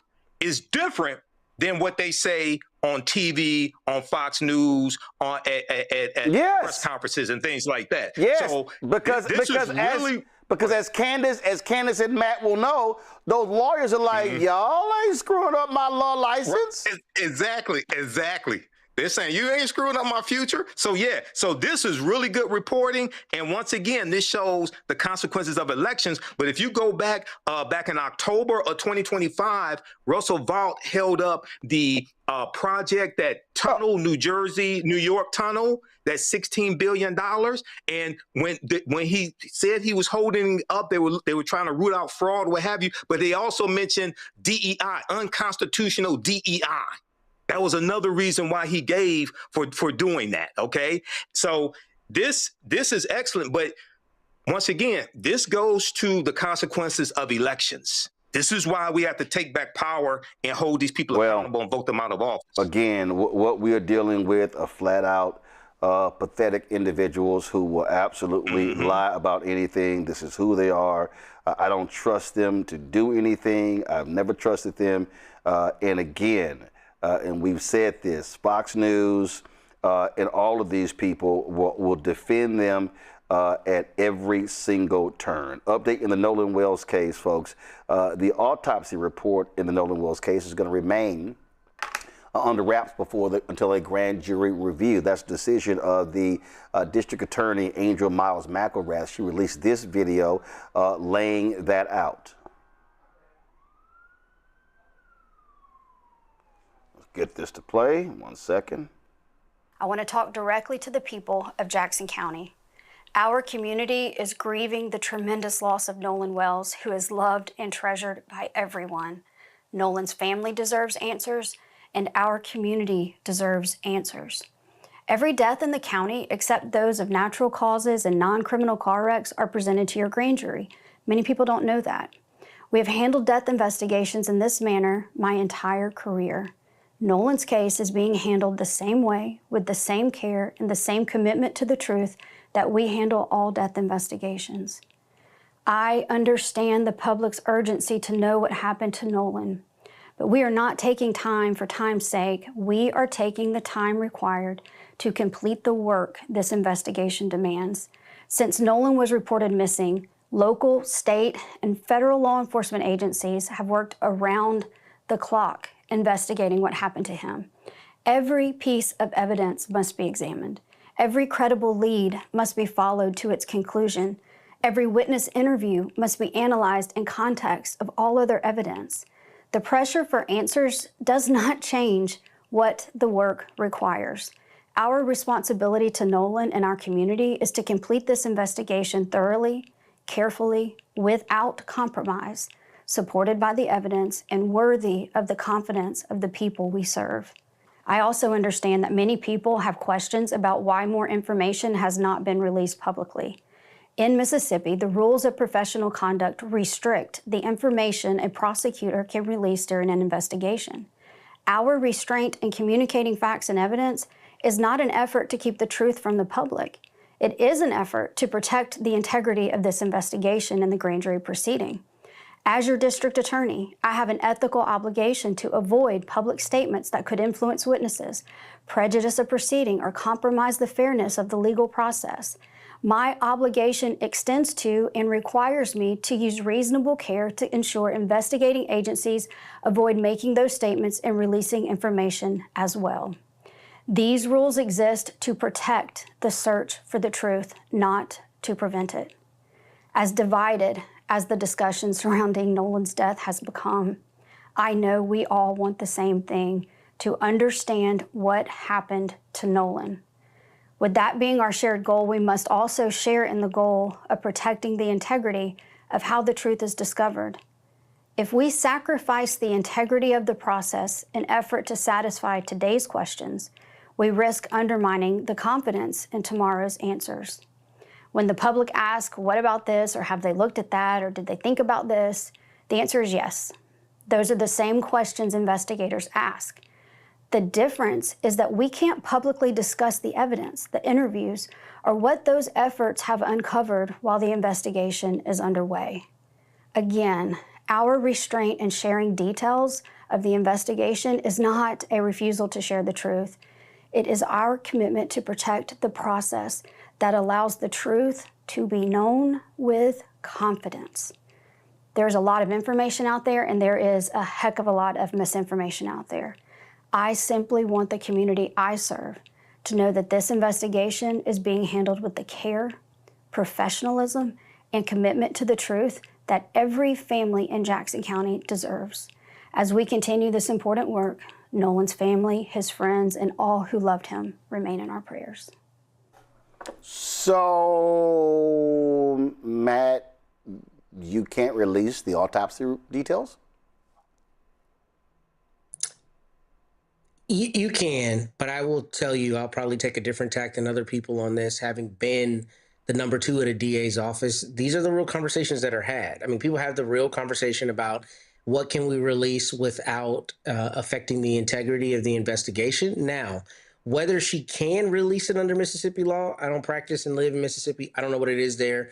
In Texas, it could be released. We don't have this, at least not that I know of. We didn't have anything where we had to hold an autopsy before it could go in front of a grand jury. So that may be an election on their part. I do think generally from a law enforcement standpoint, it is smarter to keep information in before it goes to a grand jury, before you disseminate it, especially in a case that is a high profile case. I mean, I just think that that's their ethical duty to try to be good stewards of the case that they're building. Whether they have to do that is a different question. Whether they always do that is a different question. I don't know those things, but I do know there's some benefit to being smart with that. But I will say on the opposite side of that, every time I see a statement like this, I think about Bob McCullough in the Michael Brown. Yep. And if you remember in those statements, what they tried to do is they tried to get people's assurance that you could trust the process by using the grand jury as this nebulous thing that exists out in the ether, and you can trust what's going to come from it because we took it to the grand jury. Now, I can't say what I ever did in front of a grand jury as a former prosecutor even, but I will tell you, at least in Texas, the only entity that has a right to go in front of the grand jury, like as a matter of course, is the prosecutor, not the other side. So what is said in a grand jury room? In fact, you might remember with Bob McCullough, they were frustrated. People were frustrated that they weren't actually endorsing a specific charge to the grand jury. They were asking the grand jury to see if they saw something, and then no indictment came for Darren Wilson from that. Now, I will concede, depending on the place that you are, I think sometimes the law is written that a grand jury should recommend a charge. So there's a legal, way to look at that in different regards. But the larger point is, I think sometimes prosecutors in high profile situations use the grand jury as a means of getting heat off themselves. And then if it comes down where there's no indictment, they can say, hey, we gave it to 12 people in the community. They looked at it. This is the mechanism for determining this. No blood on our hands. And I don't know that she's doing that here. I will say, I think this statement was more robust than a lot of times you see from prosecutors, at least explaining part of the law. But I also recognize that she's got her own interest, which is looking like she's handling this correctly and maybe re-election down the end of at the end of her term. And that calls into question what's actually going on behind the scenes. But I do think there is a valid time to keep information in, especially in a high profile case like this, especially where, there's going to be two contingents of people on both sides of however it comes down. There's going to be a group of people who are happy about the outcome and a group of people who are very unhappy about the outcome.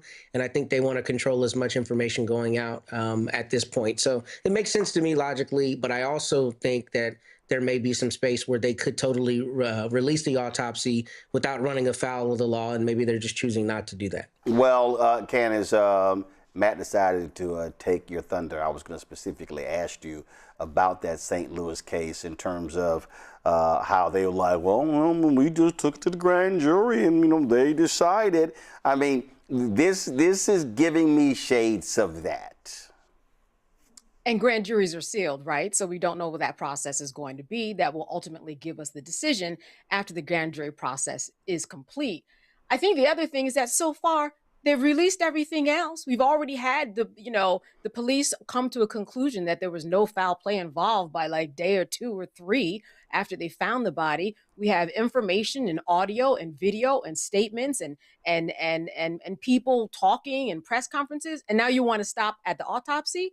So we are already in a position where we have talked about this and any other case so much that your idea of an impartial jury and the Sixth Amendment right to a fair and public trial it's already kind of diminished, right? We know that people are going to go in there and they're going to have to be reversed in terms of their thoughts, because everybody has information about this case. And you're supposed to go inside, say, as a potential person, as on a jury, as an impartial juror, someone who can clean the slate and go in there. So even we have all this information, give us the autopsy too, because we have so much already. It doesn't matter. We have too much that we've been discussing.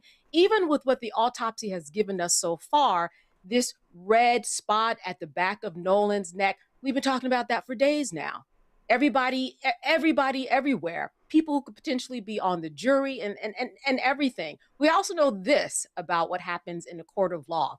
Who knows what evidence is even going to make it inside of the trial if it goes to trial.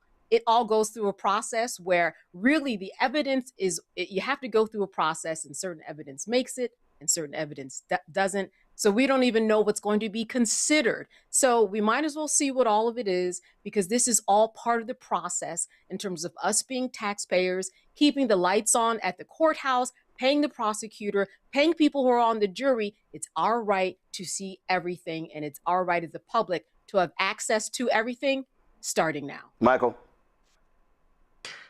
Yeah, Roland. This does seem like somewhat of a diversion to take heat off of the district attorney's office, take heat off of the Jackson County Sheriff's Office, because we still, not only are we still waiting on the autopsy, but we're still waiting on the toxicology report from my understanding. Okay. And then if it does go to a grand jury, will there be a suspect? So, you know, I don't know the law there in Mississippi, but I know in other cases, they would at least, like here in the state of Michigan, they would at least release what the finding of the autopsy was. Now, they may not have a big press conference, right. But they may say what the cause of death was based upon the autopsy. Okay, so this doesn't give me a good feeling. Okay, this doesn't, and you know, I hope they do their due diligence. Everybody wants that, but when you start talking about the grand jury, and I understand the process, okay, but grand jury is not all it's cracked up to be, because it's just, as Matt said, it's just the prosecutor there presenting the evidence. You don't hear the other side. Yeah. So it's not all it's cracked up to be. Well, bottom line is we know what happens here. Y'all, this came in late, and it shows you how stupid Donald Trump is. So he is so upset because the Smithsonian Museum of American History tells the truth that this fool has signed an executive order, go to my iPad, it's the New York Times, that he's ordering warning signs placed outside of the museum saying they're telling inaccurate history. So it said the unusual directive made through an executive order was a considerable escalation of the president's dispute with the Smithsonian and his history report. The order went so far as to suggest that the signage inform potential museum and visitors of locations where American history is better presented. The administration did not explain where the public would be redirected. Oh, that's great. So it's like, no, Michael, like, no, don't go to the slavery section. No. Go to the white power section. Like, skip that one. It's scary black people that they talk about in there. Warning. You know, is DEI, is revisionist history. They're talking about the country was stolen from Native Americans and built by slaves. Warning, they're lying. So once again, this man is sick. I mean, God, look, I've never seen anything as decrepit, as stupid as Donald Trump, who's ignorant of history but wants to go to war with historians. So just as the parental advisory stickers on music in the 90s and the 2000s caused more people to buy that music that had that type of language, maybe this will cause more people to go to these museums and support them and support Black-owned museums as well. Warning, it's scary black people in there. It's Nat Turner. It's the Haitian Revolution. Warning. So what can you say? This is the dumbest white man I've ever seen in my life. I'm sorry. Candace? you should always have somebody in your corner to tell you when you have a dumb idea. He just doesn't have those people. Because he's dumb. I mean, this and this is par for the course. Every single idea he has, he tries to carry it out. And as you said, unsuccessfully, right? Because these signs aren't even complete in terms of what they should go to and what they shouldn't go to.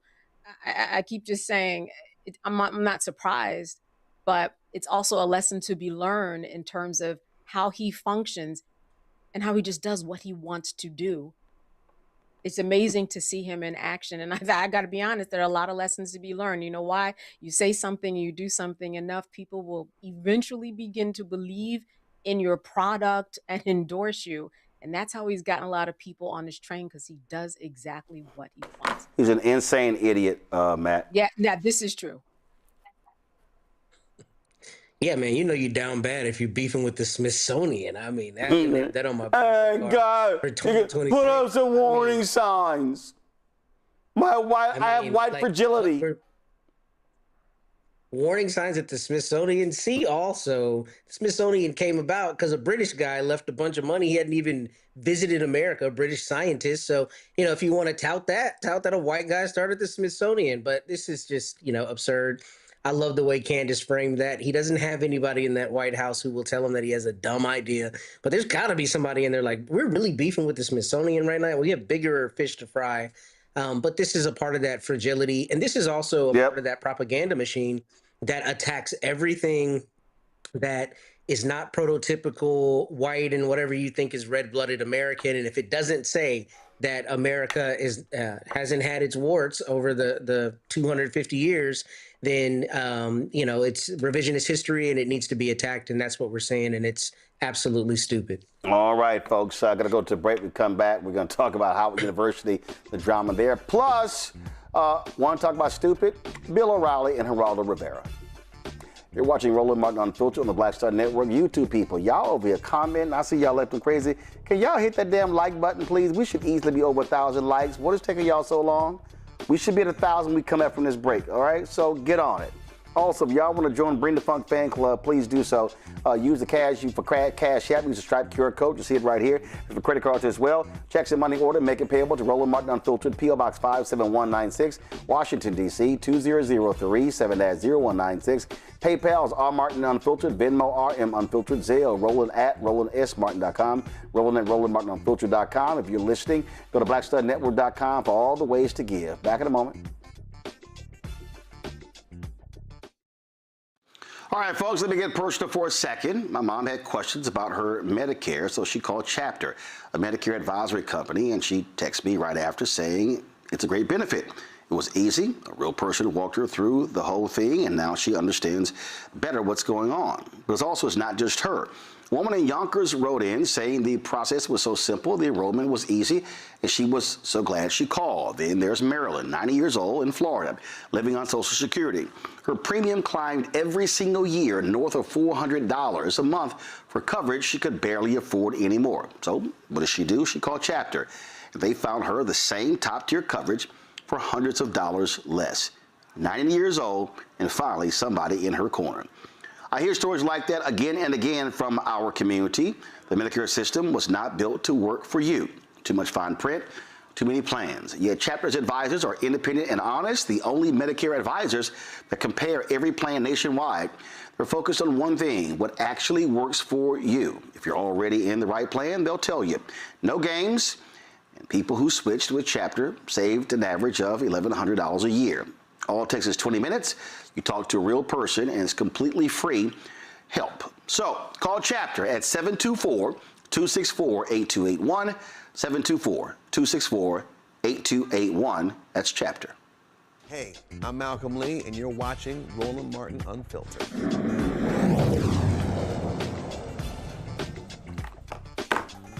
All right, folks, it has been 48 hours of a lot of drama at Howard University. More than 500 students were disenrolled due to failing to pay fees, and folks have been all over the place. Lots of blame game. A video was posted on social media of a parent who went to Howard, who went to physically to the university to pay, but they wouldn't let her pay. So it's just been crazy. And one of the things that I need to go ahead and say this here, Howard University, what's the point of having a communications department if you don't communicate to the people? Listen, written statements, I get it. But why do you pay people, a VP for communications and other public information officers, if you're not publicly coming out and explaining to people what's going on so they understand? It's only to your benefit. That's the point of an office of communications. How about you communicate? Folks, on Thursday, the Esther Funding Foundation announces full support for Howard students by offering financial resources. It was founded in 2023. The organization aims to prevent college dropouts among first-generation minority and low-income students. Shayna Vincent is the executive director and founder of the Esther Funding Foundation. She joins us right now. I'm glad to have you here. So, all right, what the hell do you make of all of this? And listen, I'm going to play a video in a moment. Dr. Erin Lynch, she posted a video on Instagram where she said, listen, there's some responsibility on the side of students and parents to make sure they are following up with the right information. But there's also responsibility on Howard University side. Absolutely, absolutely. Thank you so much for having me and just for allowing Esther Funds Foundation to be a part of this very important conversation. Again, my name is Shayna Vincent. I am the founder and executive director of Esther Funds Foundation, also known as EFF. We are a 501c3 nonprofit organization working to prevent college dropouts by helping students overcome financial hardship and emergencies. As a proud Florida A&M alumni myself and an HBCU graduate, this issue is deeply personal to me. For the past several years, I have had the opportunity to directly work with college students and help them navigate financial challenges and emergencies. So I am grateful for the opportunity to discuss who we are and how EFF is supporting effective Howard University students. So how are y'all helping them and how much money have you already doled out? Yes, absolutely. So EFF recognizes how stressful and discouraging this situation is for effective Howard University students. One way that we are currently helping students is through our EFF Howard Help Desk. So this desk provides private consent-based support to effective students. EFF helps each student organize their timeline, identify missing information, and gather relevant documentation and contact the appropriate Howard office, and also prepare a clear advocacy or reinstatement request. We also have started a public petition, and we are asking that Howard reviews each case in a timely manner as we've been working with students for the last few days, and students have saying they've heard nothing from Howard since being unenrolled. How many Howard students are y'all currently working with? So as of right now, Esther Funds Foundation, our help desk has received over 56 verified student cases. Gotcha. 56 student cases. And how many of those 56, how many have y'all helped resolve? So we're currently working on all cases. Right now, we've only been able to reinstate one student. But again, we have no authorization on actually reinstating the students. That's up to Howard, but we're able to at least help students organize their case. All right. So folks, if folks want to reach out to you, how do they do so? Yes, students and family and parents can reach out to nationals@estherfundsinc.org. We also have organized an emergency balance relief fund. So we're currently raising funds to help eligible Howard students with verified balances to pay off their balances if that is affecting them from returning back to Howard. Got you. Real quick from the panel, any questions? No questions. Well, I'm wondering. Just thank you for helping. Go ahead, Candace. I'm just wondering, what is the miscommunication that you are seeing? Because often, and I went to Howard, Matt and I know about the A building and the administration building. We can talk about that another time.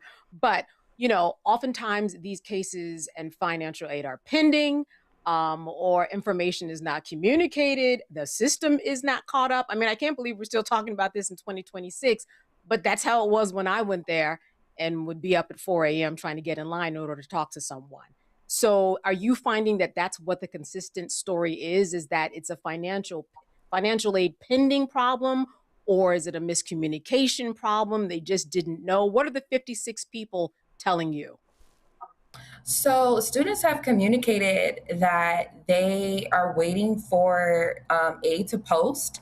They stated that Howard said that they had until August 3rd, I believe, or a date in August to get their balance paid, but then they unenrolled them at an earlier date. So they were a little confused on that. Howard said it repeatedly communicated that requirement over the last few months since March, but students were just letting us know that they thought they had an extended deadline to get that completed. Yeah, that's exactly why we need a real spokesperson. Sorry. Yeah, absolutely. Matt, you want to say something? Yeah, I was just gonna thank you, Shayna, for you and your team helping students.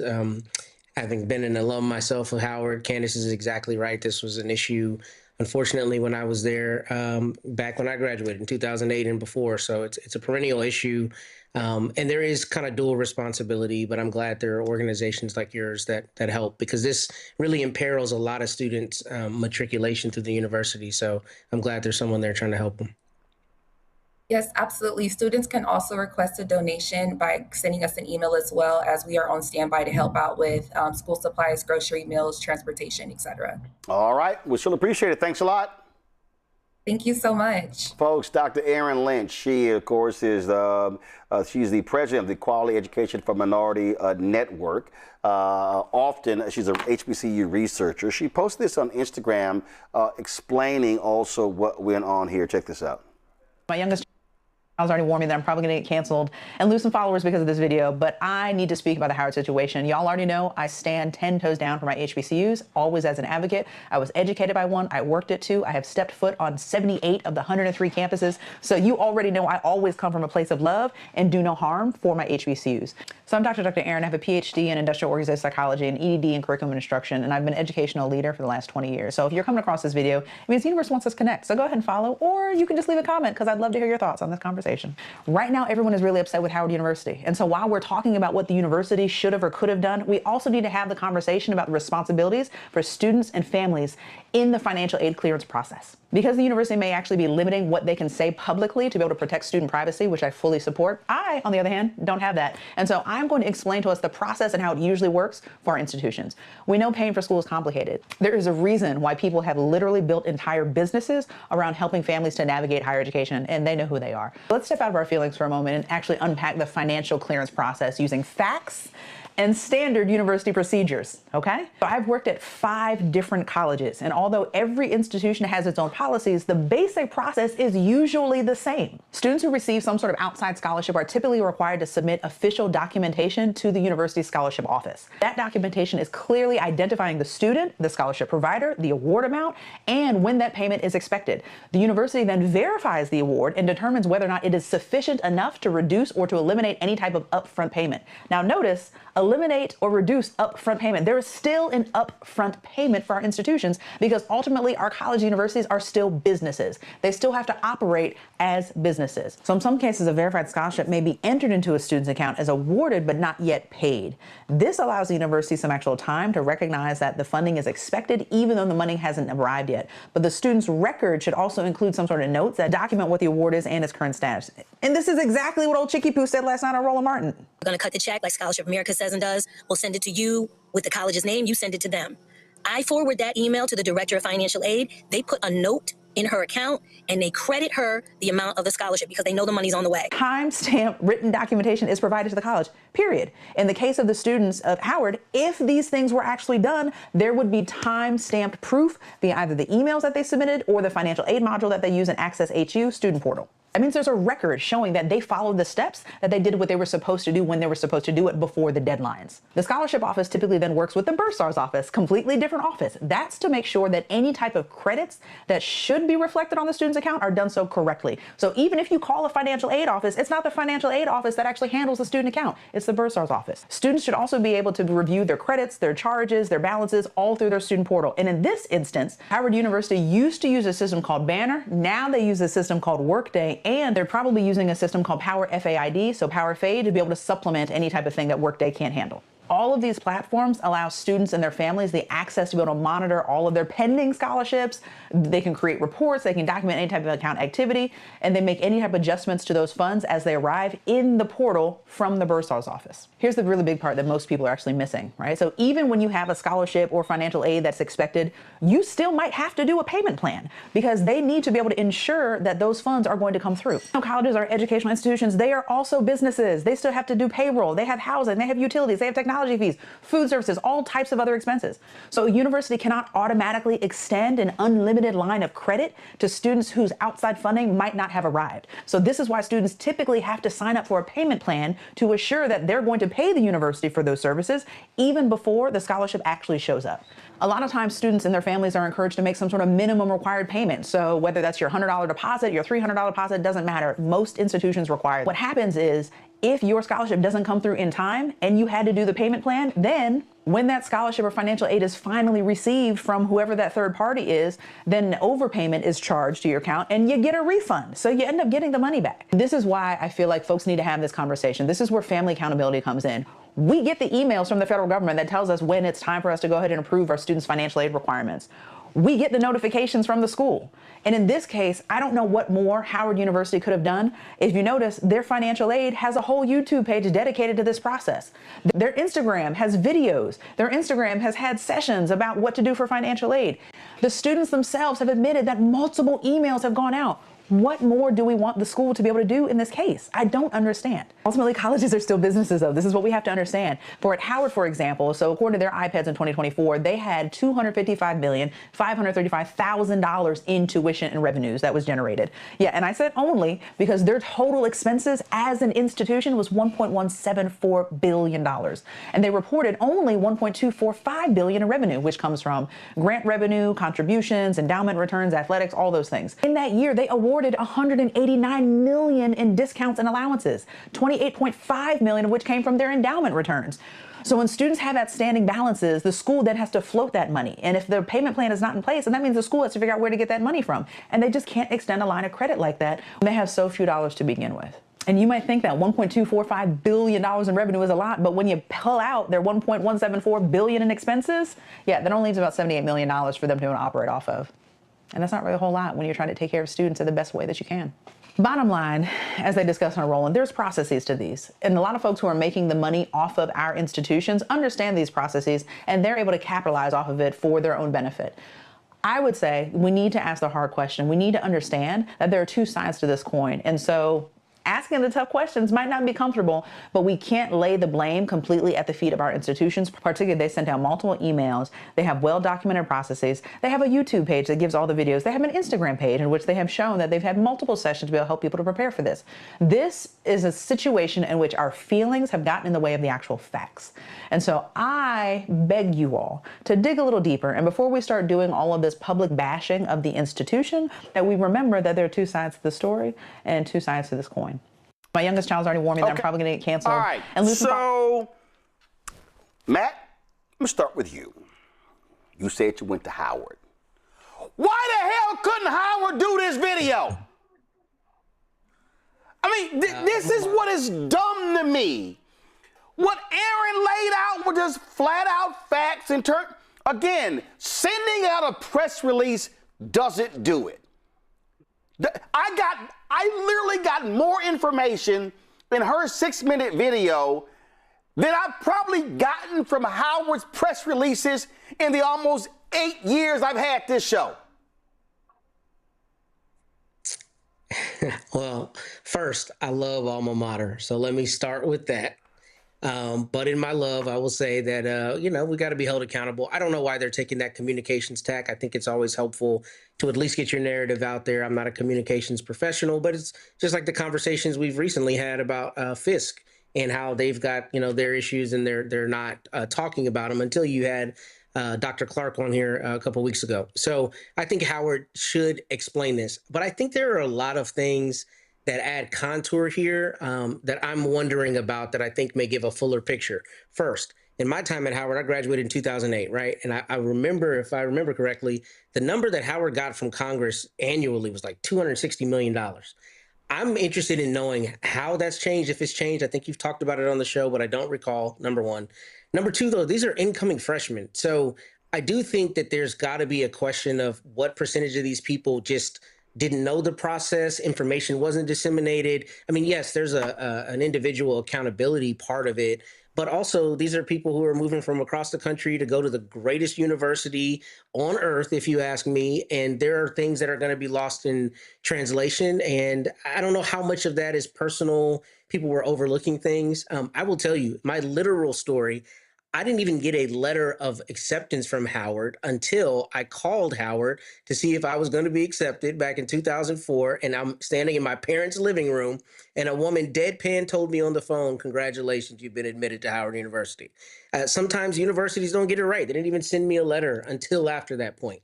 My point is, sometimes processes don't work the way they're supposed to work. I don't know how much of that happened in this situation. But the other problem is Howard is a unique institution in that I think it gets obviously outsized attention on the university. I think it's the largest HBCU, but we're also an HBCU that commands a lot of influence. No, it's not. Honest. And I think, no, it's not. I think, yeah. No, it's not. I think it's not the largest HBCU. Oh, I thought it was. I thought it was. No, it's not. It hasn't been the largest HBCU in years. It's not the largest HBCU. No, it's not the largest HBCU. The reality is Morehouse, Spelman, Florida A&M gets as much attention, has been in the headlines as Howard as well. Cool. But that really is not as important as the larger point I was going to make, is that Howard benefits greatly from its alums, from its current students, from its partnerships, from all of those things. So my point with that is I don't think it's a one-to-one comparison of just, dollars and cents in terms of whether the university has a benefit to floating lines of credit. Now, that can't be interminable, no question. But I mean, the reality is at any institution, in my time at Howard, there were people who never had financial aid issues. There was always somebody who could find the money. There was always a way to make their account balance. And that's the reality of how things work. And I think Howard benefits from a student body that is, very enterprising, like a lot of the other schools you mentioned. And I don't think it's as simple as just dollars coming in, dollars going out. But knowing more about the phenomenon, I think it's hard to analyze this in a vacuum. But the problem that you have here, Candace, we're not talking 30 or 40 students. We're talking 500. That's a lot of people. And there are many universities that have incoming students who have to pay balances. And this is not the first year Howard has had to deal with this. Last year, there was a massive drama over students who were graduating who found out that they had owed fees from a year or two earlier. Well, we had an intern here who was in tears because, what was the number, Carol? I think they hit her. They hit her, like, she's 2 days from graduation. They're like, "Oh, you owe $6,000." And she was no, it was like a week before. And another one of our interns, literally her parents had to go apply for a loan to pay the money off so she can walk across the stage, and here the family already bought tickets. All I'm saying is, if you keep having these issues, you have an internal problem. And what leadership should say is, we ain't dealing with this again. Fix the internal financial problem because it's a black eye on the institution. And it has been for decades. And Matt and I are here to tell you that firsthand. And you can hear from other people. But this is just like with the Miss Spelman pageant, where administration put out information and there was no face. I'm paying $60,000, $70,000 a year. You've got a marketing, a PR department, as you said, communications department, and no one can talk about this, answer questions, do a presser for me, go live on YouTube and TikTok and answer. No one can do that in 2026. You're just going to have all of these students that are just going to flail. Like you said, the woman that you just played, she gave a very good explanation as to what was going on. But here's another thing that we have to remember about students, and I've been teaching them for 25 years.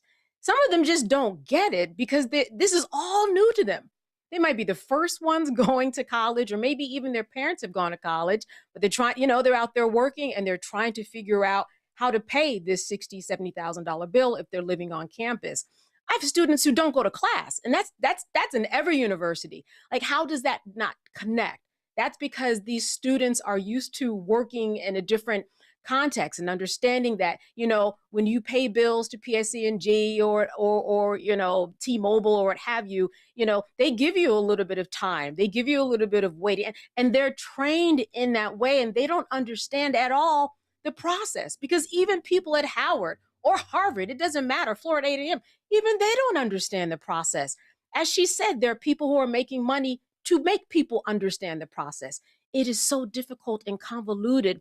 Parents don't understand it. Students don't understand it. They just are ready and hopeful and dreamy that they got into the college, and that hopefully when they get to the A building at Howard University, that someone will hear their case. It's hard to get anybody to pick up the phone. You got to go down there and stand in line. And if you're in Wisconsin and you're waiting to go in, you know, you're not going there now. You're waiting to come in mid-August when you're going to be admitted and move into the dorm. So like you said, it's all just a mucked up system that I cannot believe they have not fixed after all of these decades. Other schools have done it. Why can't they? But there is fault in everybody's arena. Right. The key, the administration has got to, we have to see somebody on TV move their face and mouth to answer these questions so that there can be some accountability. Right, and if you stand up before the cameras and say we've had more than 500 students that were impacted, we've resolved 100 or 200 of those cases today, and we've got folks working around the clock to sort this out, Michael, that's what you do. But you also want to avoid stuff like this right here going social media of a mother showing up to the university trying to pay the fees and was turned away. Watch this. I'm so sorry. I'm so sorry. I know. Her balance is practically zero. Her scholarship came in today. She only owes $1,400. I told them I will pay this now. I'm Jay Lawson on the campus of Howard University because over 500 students have been unenrolled at Howard's incoming freshman class. Now, the vice president of enrollment says that basically the tuition had to be paid 50% on the account in order for the students to secure their enrollment. However, parents say that the emails have been confusing, frustration. A lot of parents have come up to the administration building offering to pay the remaining balance of what they believe is left on the accounts, and the administration is telling them that there is nothing that they can do. The vice president of enrollment also says that some cases will be reviewed on a case-by-case basis because there were a lot of external funding and scholarships that needed to be applied to accounts. But right now, a lot of the students who have been turned away, their families say that they don't know what they are going to do. Like, what's this money is the problem that can be solved. Yeah. It's not fair. I called since May trying to get in contact with somebody. They did not respond. And when they did respond, they gave me miscommunication. They can pull, they said the calls are recorded. They can pull those calls to hear what the... Again, Mike, if a parent comes there and says, I can pay the $1,400 and a scholarship is come in, you resolve the issue. Now, maybe what Howard has done is disenroll those 500 and enroll a new 500. I don't know. I'm just simply saying, from an institution standpoint, these are not the kind of videos you want publicized. Yeah, you're right. It's not. And this is when you need a crisis management team. If you have a background in communications, you understand this. This is when you need this, especially in the age of social media. You have a crisis management team when you have an entire communications department. You literally are paying people to work in your communications office to communicate when things like this happen to the public and the media. In theory, yes, Roland, but where are they? It's not in theory. No, not in theory. They literally are being paid right now to show up to work And somebody had to write the press release. All I'm saying is you got a lot of people. Wayne Frederick, you got a lot of people, okay, No, Matt, you like frowning. When I see a lot of people, you don't need 500. You can literally say provost, VP enrollment, head of financial affairs, bursar. You can have your chief communication officer. All I'm saying is this ain't a good look, especially all this also why it's not a good look. It's also not a good look when you are seeing record enrollment at HBCUs, and so you don't want the students who are juniors or sophomores saying, "Hey man, I ain't gonna consider going to Howard because, man, I'm not trying to go through that nonsense." Because some of the people who got denied were Bill Gates scholars, Jackie Robinson Foundation scholars. These ain't shade tree scholarships. Right. So I understand they have a communications department. What I'm saying is they have to do their jobs. That's why I was saying, where are they?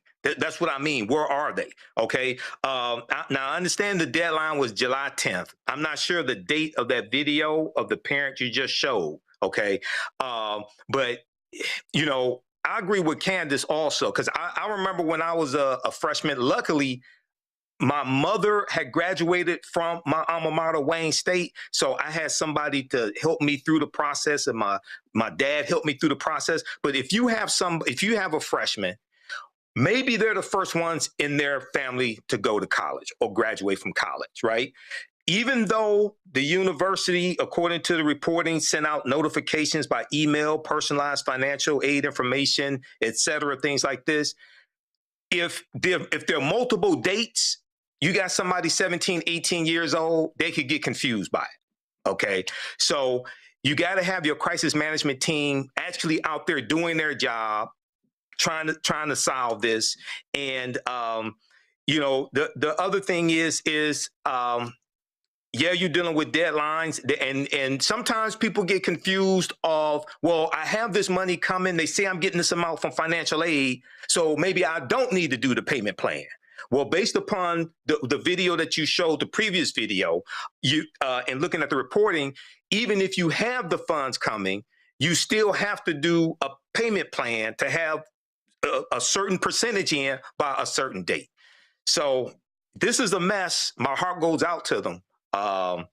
But hopefully, you know, there's some solutions here. Hopefully they can salvage this, but this does not look good for Howard University. Well, this was the press release posted on their website. Their media contacts are Lydia Sermons or Carol Wilkerson. I'm saying y'all need to get in front of a camera. I can't imagine if a mother says a balance is $1,400 and a scholarship just came in today, and if she comes up there and say, I can pay the $1,400 right now because scholarship came in, how do you not resolve that so you don't have a crying mother and daughter going out to the cameras? Matt, go ahead. So I do want to speak on that. I mean, I remember when I was in school, I don't know if it happened to me. I'm sure it did, because I had to fund my education with student loans. But they used to purge people, is what it was called. And probably when you were still there as well, Candace, they would purge people, but then they would give them time to come in. Now, obviously, this is freshmen coming in, 500 people from this class, but I suspect Howard is going to say that they're going to, like she said, I think the reporter said they're going to review cases, you know, case by case. So I don't know that all 500 people are going to be barred from going to Howard. They may make other decisions to go. But I mean, even in my time there, almost 20 years ago that I graduated, they would purge people out and they had a system for people coming back in. I don't know how they've changed it since, but that this is a common thing. Now, it is a problem that it's a common thing, but I suspect all of those people aren't going to be blocked out forever, because in my own time, I saw that people would get purged and they would be able to go back to the school. So I don't know what that process is going to look like. And also, I think the school may be taking time to investigate this before they jump out and give information, and then that information is false. So I agree with you. I think they should address it head on, but I can also see the benefit of trying to make sure you have good information before you disseminate things. Absolutely. Listen, you know, in 2024, you had some 11,000 students at Howard University. North Carolina A&T, the largest HBCU in the country, has 13,000 students. And all I'm saying is you don't hear these stories at other large HBCUs. If I'm in administration, I'm asking, why is it just us? I got to get to the last two things. I got to show two right-wing idiots. First and foremost, Bill O'Reilly and Geraldo Rivera had a conversation regarding Donald Trump in the election. And if you want to see a completely old and decrepit hypocrite, all you got to do is listen to Bill O'Reilly. You want to see stupidity? Here you go. And the reason that I'm successful is I work my butt off, all right? And I understand how America works.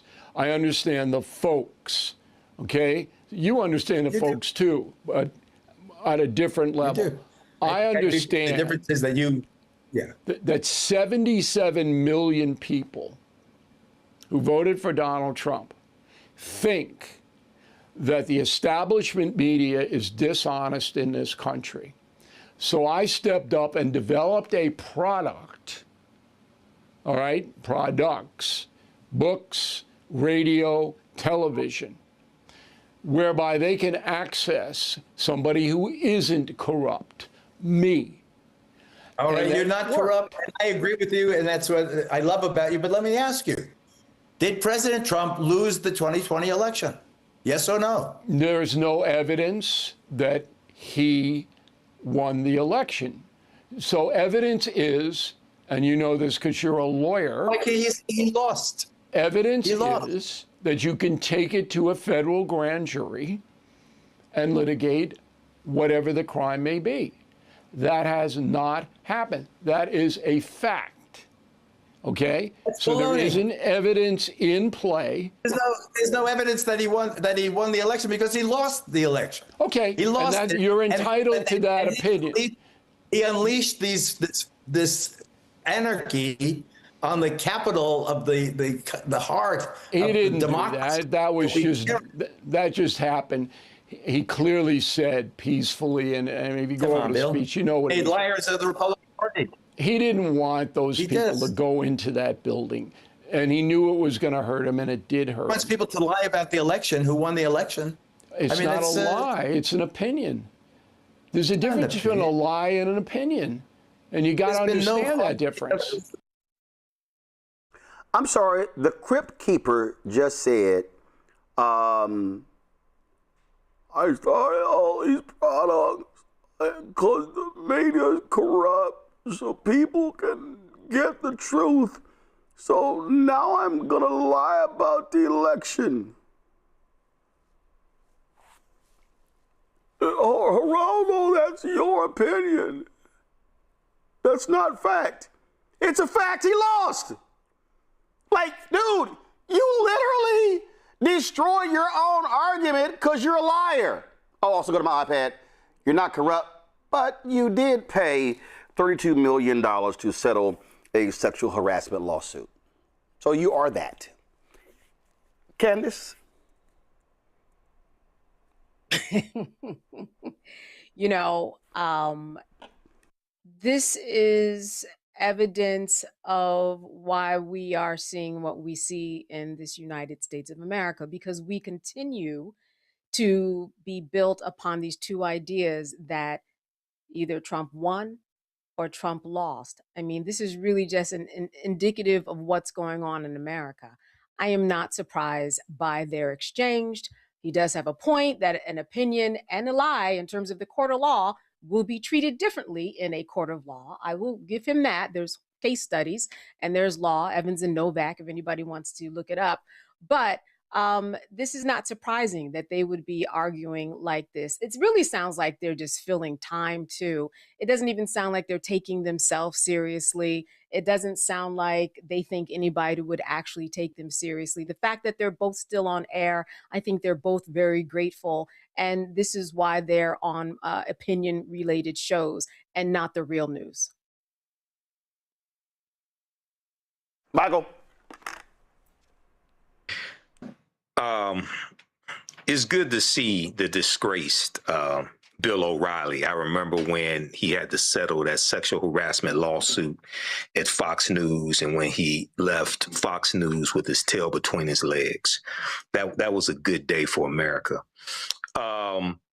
You know, these people are mentally deranged. He didn't want to come out and say that Donald Trump lost the election.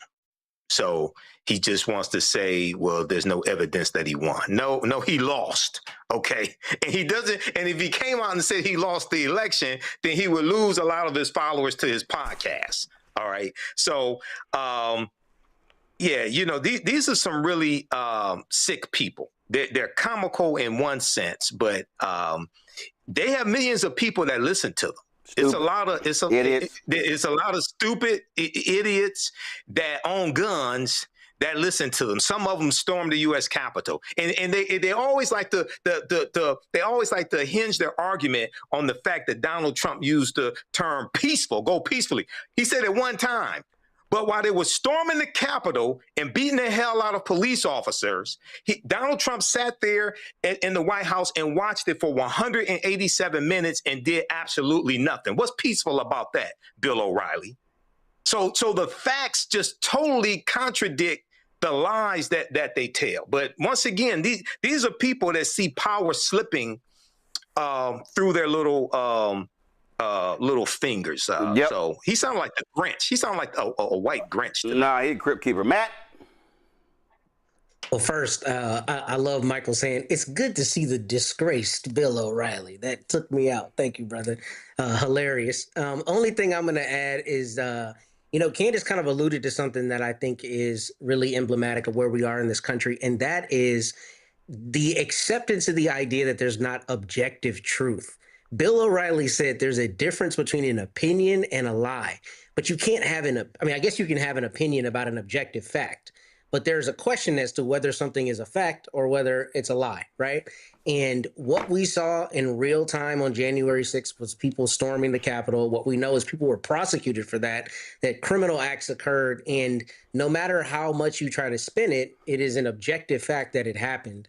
And I think that denialism is something that has been emboldened by the GOP, all its propaganda, and its consistent push to just undermine the idea of objective truth. And that is the scary part of where we are in America, because people are emboldened now to say, well, I don't agree with you. I have a different opinion, when what we're actually talking about is an objective fact. That is a huge problem in our society. It's a cancer that Mr. Trump leverages and the GOP leverages.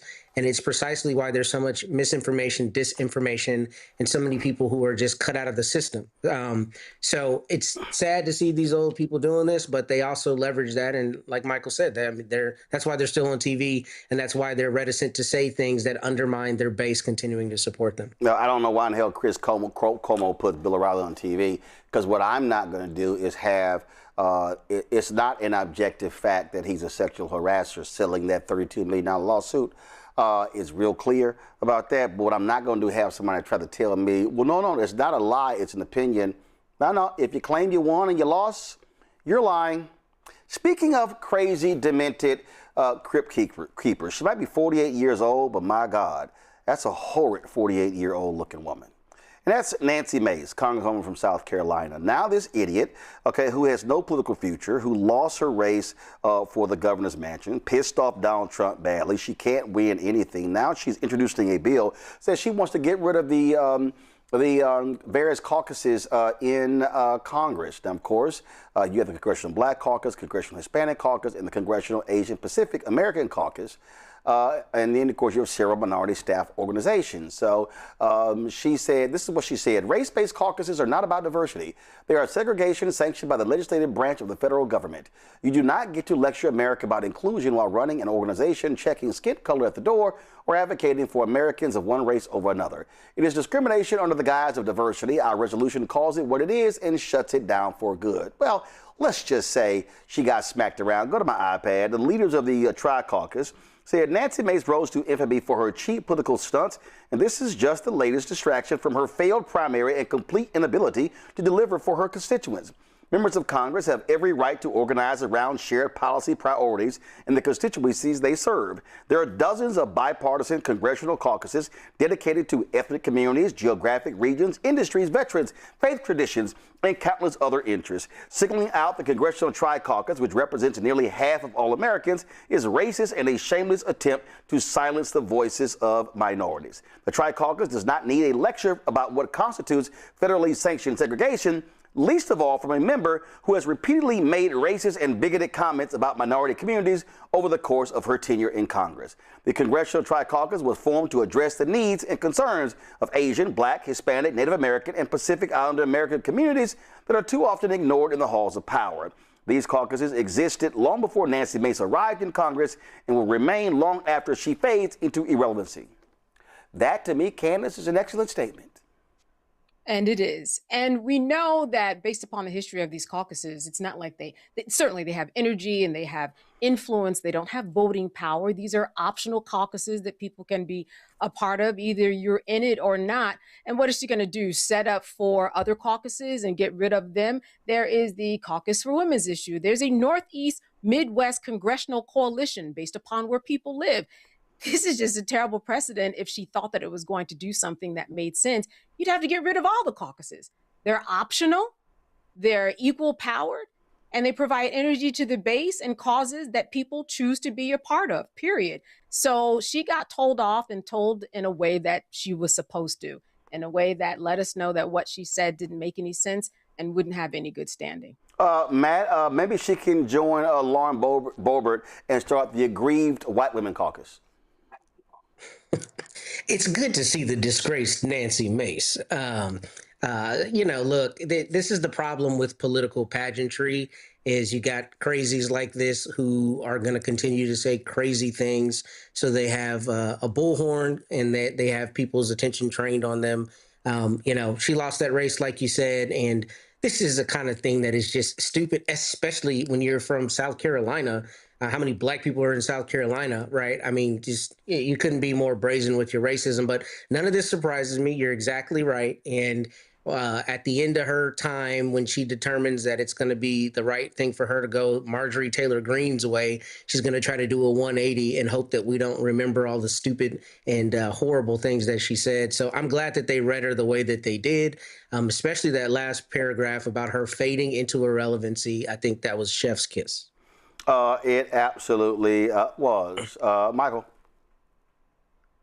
Yeah, I saw this statement today from Nancy Mace, and I wonder if they're going to have her back on the Breakfast Club to talk about this. She was on the Breakfast Club talking to Black people, and then now she's calling for the Congressional Black Caucus to be dismantled. And, what's interesting is the Latino caucus, the Asian Pacific Islander caucus, and the Congressional Black Caucus, a lot of those members represent districts that are majority white districts. That's the other thing here. So this is just another attack on DEI. And I wonder how much support she's going to get in the House of Representatives on this. It's not likely to pass, but I wonder how much support she's going to get from people, like the crazies, the Troy Nails out of Texas, Andy Ogles and all the races. Yep, some of the other ones as well. So. But I like the response from the Congressional Black Caucus. But once again, I expect these people to attack HBCUs. I expect them to come after the D9 also. African Americans somehow come after African American fraternities and sororities and say, they discriminated. Well, you can't do that because Alpha, the first white member, was actually in Alpha before the U.S. military was desegregated in 1948. So that's not going to fly. Well, they don't know that. It's not going to stop them from trying. We said they're stupid, right, Roland? They can bring their punk asses they want to, but if just wanted them to know, and although I can't stand what he's been doing when it comes to taking over school districts, in Texas. There's a certain person named Mike Marath, who happens to be the head of the Texas Education Agency. And this here is a, let's see here if I can just show y'all. This here's a photo of Mike Marath. He plays alpha at SMU. So please, Nancy Mason. All these. So they don't. Every one of us got white, Latino, members. Asian members. Yes. And here's the deal. So remember I told y'all about Howard University Communications. This is probably why I can't work anywhere to be a communications officer, because if I was writing the Tri-Caucus response or the Congressional Black Caucus response, I would have sent out this video. Sorry about the inconvenience. Thank you, Jim. Thank you. Kiss my entire ass.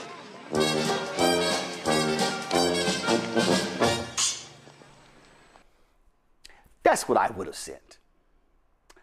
I'm just saying. All right.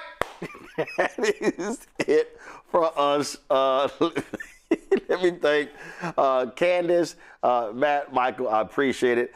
Thank you so very much. All right, y'all. That is, yes, I would totally kiss my entire ass. All right, y'all. That is it. Hey, if y'all want to support the work that we do, join our Bring the Fuck fan club. Y'all can support us, of course, via Cash App using the Stripe QR code. You see it right here. That's for credit cards as well. Checks and money order. Make it payable to Roland Martin Unfiltered. And, of course, P.O. Box 57196, Washington, D.C., 20037-0196. Then, of course, PayPal is R. Martin Unfiltered. Venmo is RM Unfiltered. Zelle, Roland at RolandSMartin.com. Roland at RolandMartinUnfiltered.com. So you can catch us there.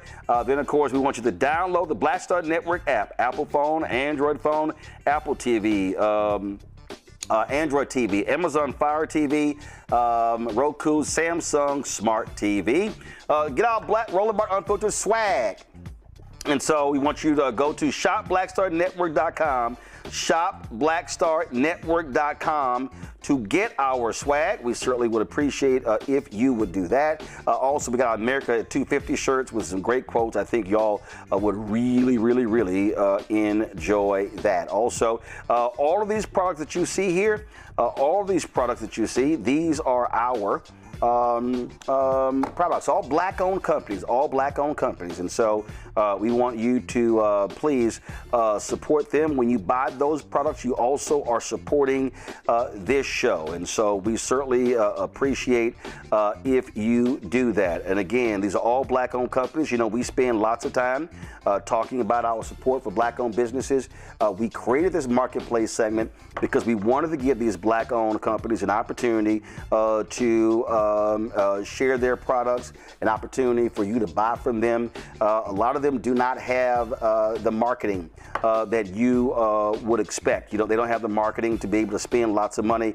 And so by doing this allows us to give them as much attention as possible.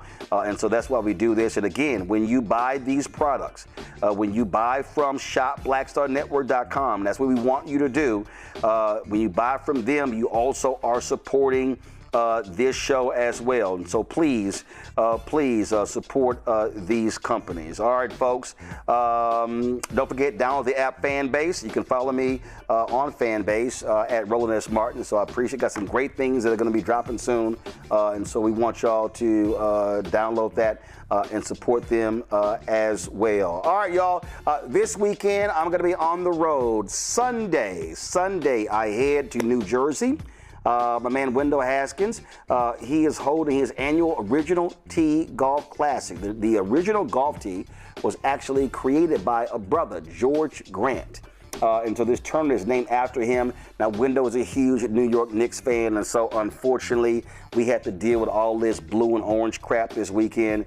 But the golf tournament is going to be on Sunday. We're going to be, of course, bringing some great content back and sharing it with you with some of the folks who are going to be there. Then, of course, on the next day, I'm going to be in Detroit. So I'll be broadcasting Monday's show from Detroit. A man, Jalen Rose, who truly has an awful golf swing. He has his 16th annual Jalen Rose Leadership Academy Celebrity Golf Classic. And so at TPC, Michigan. So I'm literally leaving Philadelphia early Monday morning to fly to Detroit to show support for Jalen, but also to do the show from there. He's doing some amazing things there with his charter school. And so I want to be able to show support. And again, show support for Wendell, show support for Jalen as well. And so, the money raised by these charities are benefiting African-American interests. What Wendell does with his golf tournament, that's benefiting African-Americans who are in golf. They've been able to support some amazing golfers over the years. And in fact, if you look at the LPGA Tour, there is a young woman who's on the LPGA Tour. Her name is Amara Avery. Amara Avery, I played with her in one of these tournaments when she was 12 years old. She played in this tournament several times. As a matter of fact, it was an amazing experience playing with her because in my group was Beverly Johnson, who Wendell had previously supported for the tournament. It was, and then also it was Lee Elder, the great golfer Lee Elder. We were all in the same group. Well, Amara Avery is now an LPGA golfer. She actually plays on their secondary tour. She became the first African American to win on that tour.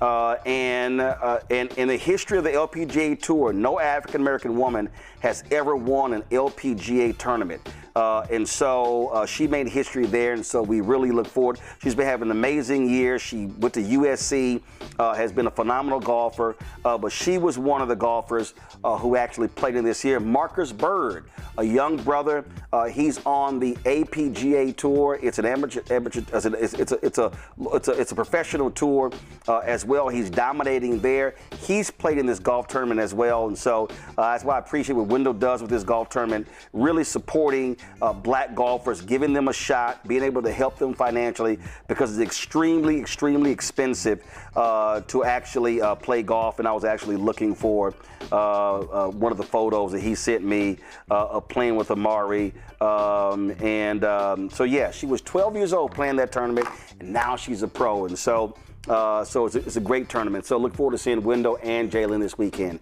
And so again, we're going to have some great content from both to share with y'all right here on the show. Folks, that's it. Y'all have a fantastic weekend. Enjoy yourselves, stay safe, and remain unapologetically black. I'm going to see y'all on Monday. Holla!